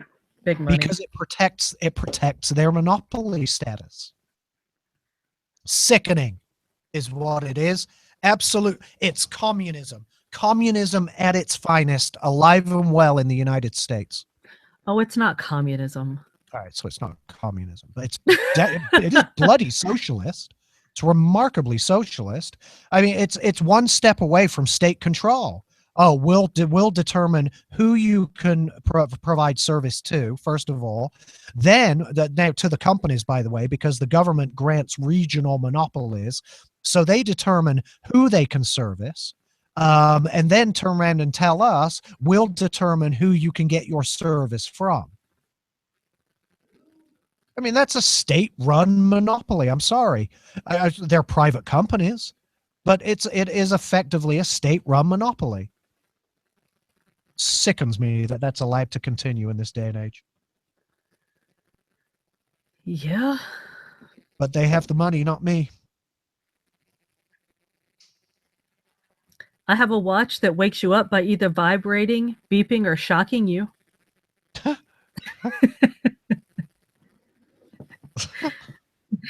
The idea being that it changes your behavior to just wake yourself up. And does it mix it up? Like No, each day you've no idea what it's going to do to you? That'd be really good. I don't think that's an option. But if that were the case, I hope it's a really massive shock because you'd be awake an hour in advance. Yeah. Right? Looking at the time saying, "Oh God, don't shock me." That's the idea, is that either the vibration, the beep, or the shock is so like abhorrent or whatever that your brain starts waking you up before time to even wake up. Oh, that would be fantastic. Awesome. I kind of super want it. But just one time I'd be like touching Kurt when it went off and it would shock him, and that'd be the end of it. Like he'd pee a little bit and then that would be the end of the shock watch. Oh, here we go. This ties into this cable monopoly. Okay. Time Warner's new next Netflix rival isn't a Netflix rival at all. So Time Warner, I guess, are starting their own streaming service. Oh. Bear in mind, Time Warner own a hell of a lot of content. Yeah, they do. Now they're going to be allowed to merge with Charter, who own a hell of a lot of content. Yeah. Right. Remember when AOL and Comcast merged, and everyone was like, well, now they're going to own all the content. They're going to own Disney. They're going to own NBC. They're going to own all this stuff, and they're just going to limit reach to content. And the very first thing Comcast did was stick it to Netflix and force Netflix to pay them ransom money in order to free up bandwidth for Netflix users. Right. Because the Comcast were in a position where they'd been allowed to merge, take monopoly control of not only your regional cable area, but now the majority of the content available for streaming at the time. And their very first move was to blackmail Netflix. What they were doing was throttling everyone's connection. They were throttling everyone's speed, and they didn't increase that speed until Netflix capitulated, paid them tens of millions of dollars, and said, "Okay, here you go." It was bullshit. Well, now we're going to run into this again because now Time Warner are merging with Charter, and they're starting their own streaming services. So let me see what this. There's a whole lot of money to be made in streaming content to computers and mobile devices, and big media companies have no intention of letting Netflix and Amazon dominate the market without a fight. Now Time Warner has tossed its head into the ring, announcing a new streaming service of its own. And while the media giant's plan certainly seems interesting, now it says its new service isn't likely to keep Netflix executives up at night. Now let's find out why. Oh, this is the one you're talking about, Filmstruck. Oh, okay. Okay, Yeah, it's so just movies. okay, well, it looks like it's going to start out small, but how long do we expect it to remain small? Well, now I'm interested, right? Now I know that Time Warner owns this, and now I know that Time Warner have just been given a granted approval to merge with another media giant. And I know that they're going to have control over all of this content. Now it concerns me that Filmstruck is actually going to end up trying to put Netflix out of business, and that Time Warner are going to try to hold Netflix to ransom, just like Comcast did. Well, Oh, I mean, according to here, I'm sending you it's just a blurb. What I read.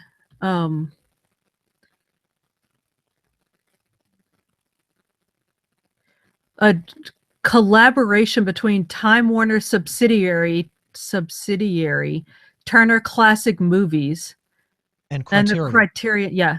Yeah. Is that what you read? Right, but that's for right now.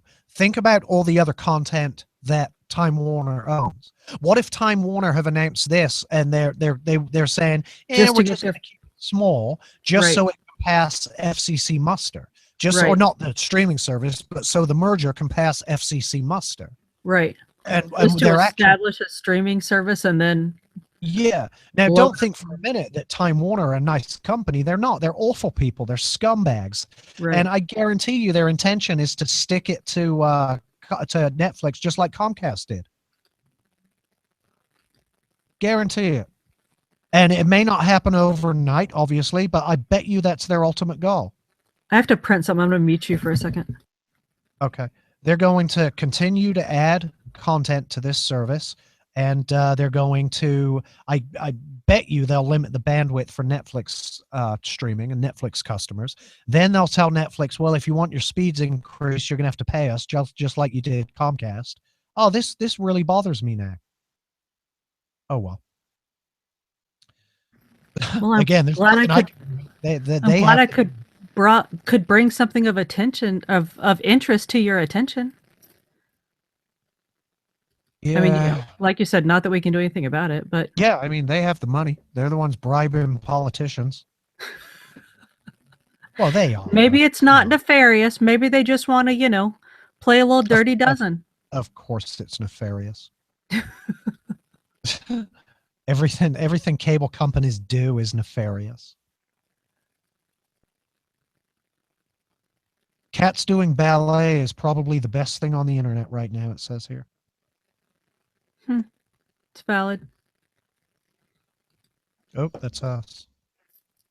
All right, we're back, and now I'm kind of annoyed because you mentioned that streaming service, yeah. Turns out that streaming service you mentioned, what's it called? Filmtripe. Film a shit something.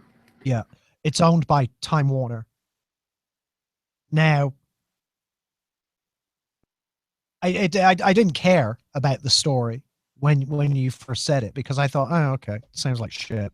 Gay cowboys eating pudding. It's what it sounded like.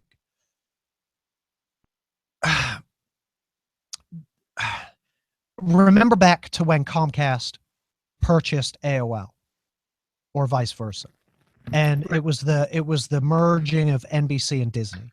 And everybody with any sense said, this is going to end badly. They're going to own not only the means of delivery, they're going to own the content. This behemoth giant is going to own the content.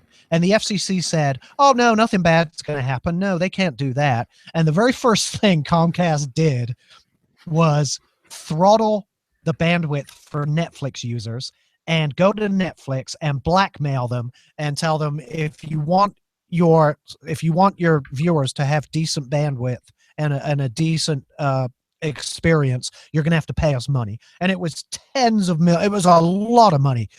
Maybe it was possibly hundreds of millions of dollars over the years. So yeah, they merged. Again, a government created protected monopoly. Two giant media behemoths merged and held Netflix to ransom. Now we've got Time Warner, who are, as I stated, merging with Charter, two behemoth companies who own content and the means of delivery. And I'll guarantee you that Time Warner are selling this streaming service right now, right now to the FCC as this inconsequential independent film streaming service that it isn't going to be any threat whatsoever to the likes of Netflix or Hulu, just so it passes FCC scrutiny and so that they get their merger approved. And then once their merger's approved and everything's done, they're going to start adding all their Time Warner content to it. They're going to turn around to Netflix. They're going to throttle Netflix and say, you know what, fellas? You're going to have to pay us just like you paid Comcast. Come on. Tell me I'm wrong. I got nothing for you. I mean,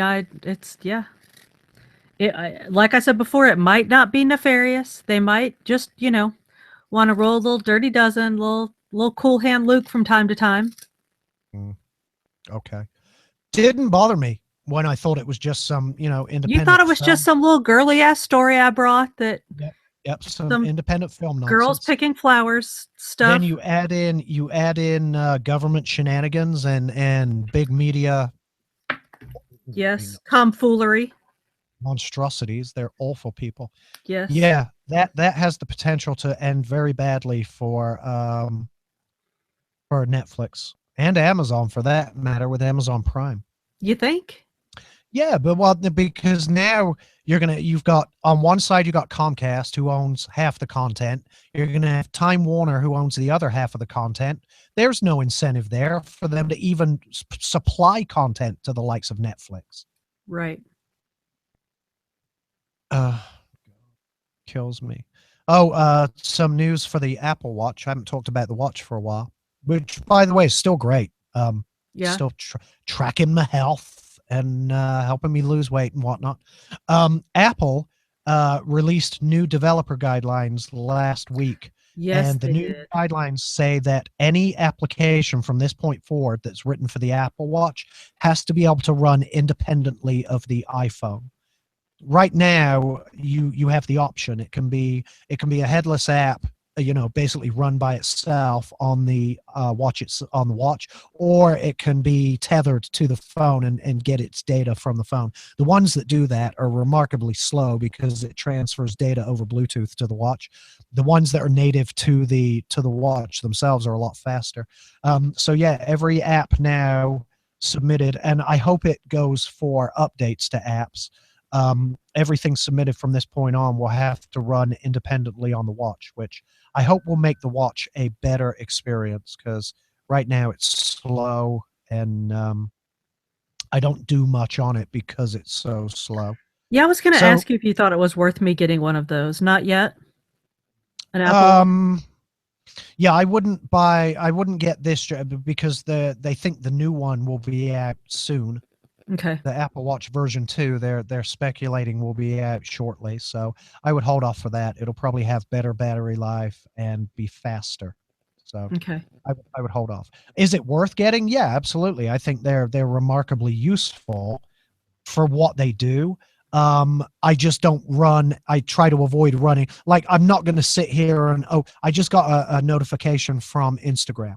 Okay, and I could open that on my watch, but Instagram is one of those apps that gets its data from the phone. Okay. So I would have to press the button and then wait, up to 120 seconds for it to load the data and let me see it. It's quicker for me to just pick up the phone and look there.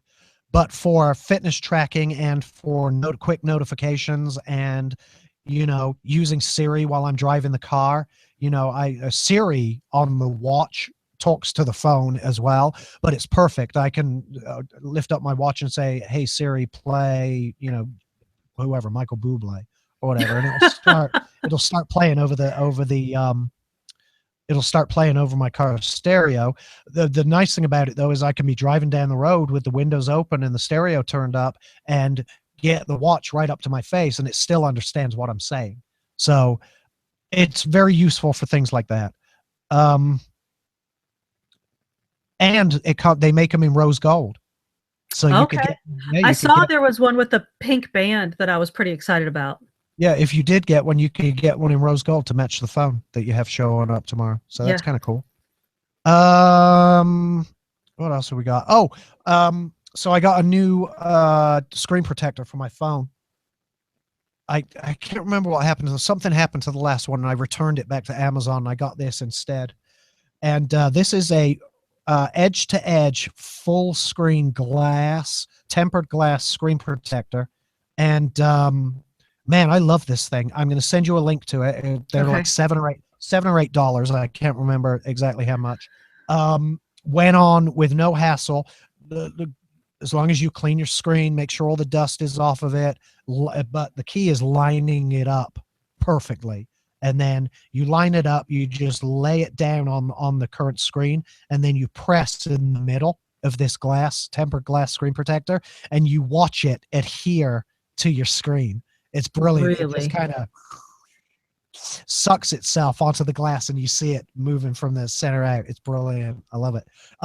But it has an oleophobic coating, right, to prevent fingerprints and stuff like that, which I kid you not, is 10 times better than the coating on the phone itself. Wow. Apple's oleophobic coating is good. This thing is unbelievably good. I'm looking at it now, and I can't really see a fingerprint. I can see some faint ones, but I bet if I wipe it a couple of times on my pants, yeah, all gone. Very, very clever. And it looks great. It doesn't even look like there's a screen protector on there. Highly recommended to protect your screen. And and still keep the feel of glass. And 3D touch works with it perfectly. It doesn't affect 3D touch in the least. So yeah, that was very impressive. Do you have anything else? Well, you and I talked briefly on the break about there's an alarm clock that I believe has some kind of like wristband thing. It's called a shock clock. And you can set it to wake you up with a vibrate, a beep, or a shock. So you set it to whatever time you want to wake up, and it'll vibrate, beep, or shock you. And I just think that's cool. I really like super duper want one. Oh yeah, it sounds like a lot of fun. But what would be like I don't know if it has a randomized option, so you never know what you're going to get any given morning. Yeah. You don't know if you're going to get a nice beep or a soothing vibration or for the fucking electric chair through your wrist. Yeah. Oh, you'd be awake an hour early, right? Every day you'd be like, oh God, I don't want to get shocked. And that's the idea behind the whole thing, is that it like changes your behavior. It's behavior modification to the vibration, the beep or the shock is so alarming, like that it's so bothersome that you start waking up before you have to be awake. So that the problem is though, it depends on you actually putting on the wristband. Right. That's true. Yeah, so I really want the shocker. It's behavior modifying for those people that honestly want their behavior modified. Right. Very true. Because I mean, if you put it on and it zaps you the first day and you're like, oh, screw this. Throw it across the room. Yeah. Yeah. You're never gonna wear it again. And okay, so much for that. Yeah, I would love to try it. I think that would be brilliant. Yeah. I'll have to look into it and see. Yeah. I'm the same guy that put on my dog's radio fence collar. Yeah, I remember that. You used to eat your dog's food. When you would change dog food, you would try it before you fed it to the dog. Everything I ever fed my dogs, and some people think this is strange, and maybe it is, but everything I ever fed my dogs, I ate myself first. I saw it. And I always figured if it doesn't harm me, it won't harm the dog. I don't know that that's actual valid logic, Um, It's completely ridiculous, but it was funny to it, watch you eat dog food. maybe it is completely. You know, some dog food is quite tasty. I'll have you know. Some is god awful, but some isn't that bad. But yeah, I always felt that if I'm not willing to try it myself, why would I feed it to my animals? Right. Because I loved my animals. Yes. Oh, absolutely. They're fur They, babies. Yeah, I yeah, agree. they were the most important things to me, and Yes. I was always concerned about their health and well-being. So I figure I would be their food tester, Yes. Yeah, like absolutely. like the president has his food test. I'm assuming presidents still have food testers, right? I don't Do know that they? you can do that. I don't think so. When you go overseas and go eat dinner at some I don't Arab know. Maybe. Arab palace, you don't think somebody's testing his food? I don't know. Do you know there is a new Kindle? Have you seen that? The new Kindle reader? No. I believe, is it the Voyager? I don't know. But it's got an accelerometer, which the Kindle has been missing all of these years. So now when you turn it sideways, the page actually turns. Do you know that Kindles Oh, haven't really? done that ever? Yeah. Well, hasn't the Kindle Fire done Yes, that? but not the like the Not actual the e-paper. So not Yes, the right. e-paper readers. So this one to go landscape or portrait. Yes. That's nice. I'm gonna And go look at that. it's got physical buttons again, which that's Okay. been gone for a while. Um, and this is, I don't want to say weird because that's an ugly word. This is interesting. They've made it a little bit thicker on one side than the other. I don't know if it's to give it sort of that sense of like holding a book. You know how like Mhm. when you're holding a book, it's thicker on one side than the other? Oh, I see that. The bezel, you mean? Yeah. The bezel is thicker on one edge. Yeah, Yes. it's when you're holding it. Now, Yeah. of course, that only applies if you're holding it with your left hand because it's thicker on the left than it is. Oh, wait, Right. no, that's not true because you can now rotate it. So Right. you can turn it up the other way and then the thick bezel will be on the right. Yes. So it conforms to left and right handers. Um Amazon Kindle Oasis review roundup. Oasis. Okay. I was looking Oh, at the Voyager. it's That's why I was on the wrong one. yeah, and so the bezel is not, oh, you're right. The bezel's not only wider so that you have something to hold on to, the device is actually physically thicker on that side Yes. also. Isn't So it that would, interesting? yeah, it would feel more like holding a book. Yeah. That is interesting. Yeah. That's, So I think and it looks because you know, good. I mean, And are those speakers, do you think? It looks like it has a couple of big speakers on the face of it. no, I think that's the buttons. Those like Is it? page turner buttons. Oh, okay. Yep, could be. Nice. Um, but yeah, I don't know how often you hear people Ooh, say that they $290. yes. That's why I don't have one. Holy Moses. Right. That is very expensive for an e-reader, It is. e-paper Kindle. Yes. When you can go buy one, I mean, right now for what, $40? I don't yes, the paper ones are have come down considerably. Um, Damn, that's expensive. mhm. Uh, Well, there's got to and be there's got to be something more built into it than just an e-reader, surely. Because that that's it's the insane. paper ones. They're not, I mean, it's not a fire. Like it's not, That's I don't know. insane. There aren't reviews of it out yet because it's so new. So we'll have to, I'll keep an eye out for it because I had a preview of it, but then it launched because things just kept happening on the show, so we never got a chance to talk about it. Yeah, Kindle start at $60, Yeah. $59.99 for the Kindle, $100 for the Paperwhite, 200 for the Kindle Voyage, and then $290 for the damn Kindle Oasis.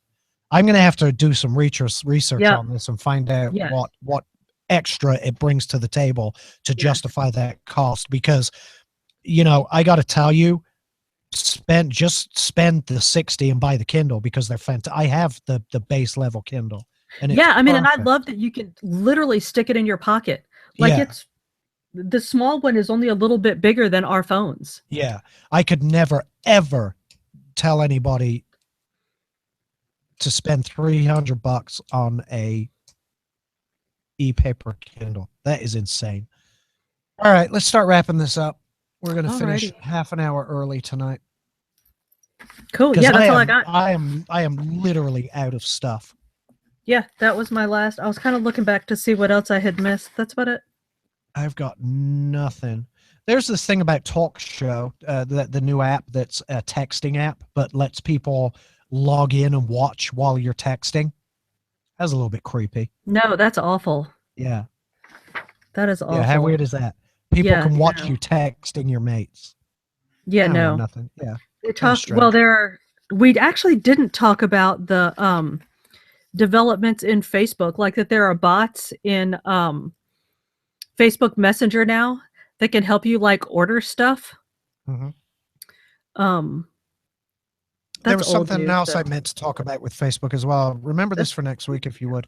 And Yeah. it's their how their unique sharing is gone dropped by 20% year over year. Unique shares, in other words, not reshares, people's original content. That's dropped off by 20% year over year. And a trend now is, for example, if somebody has their wedding, in the invitation they're asking people not to share any photos or media on social networks of their weddings. Well, yeah, because I think they want to put it out there. They do. They want control over everything that goes on, and I don't blame them. It's their wedding. No, it's their day. Apparently there are people who have had their pregnancies outed on Facebook, Of course there are. by people sharing things they're not supposed to share.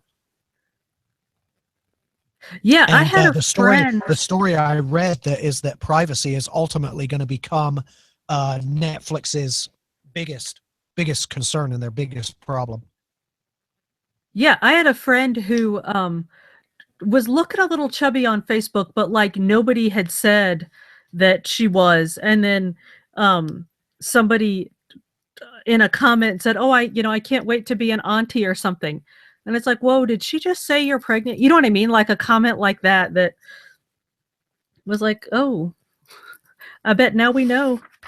But yeah.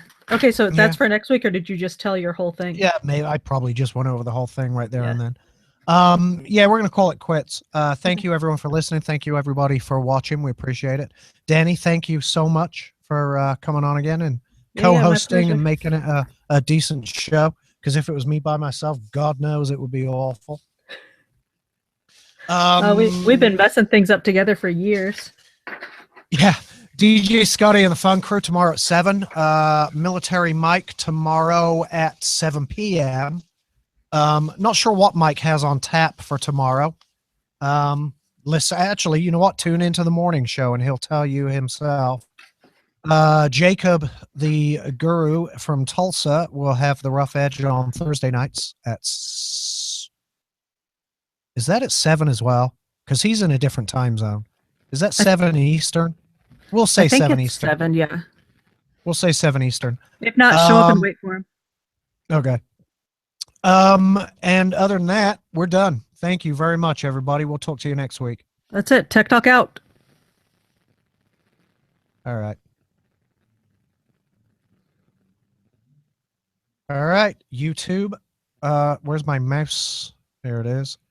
Oh, we've a new keyboard not a new keyboard. We've reverted back to the old keyboard, I believe. Oh, So, what's up with that? Yeah, I don't know. Came in today, different keyboard. Different keyboard, different layout. The buttons and everything are on different sides to where they used to be. But it's good. I prefer this one. All right. Thanks, YouTube. Give us a thumbs up. Or whatever it's called on YouTube. Is it a thumbs up or a like? I believe it is a thumbs up, yes. Thumbs up. We'll see you next week. Thumbs up.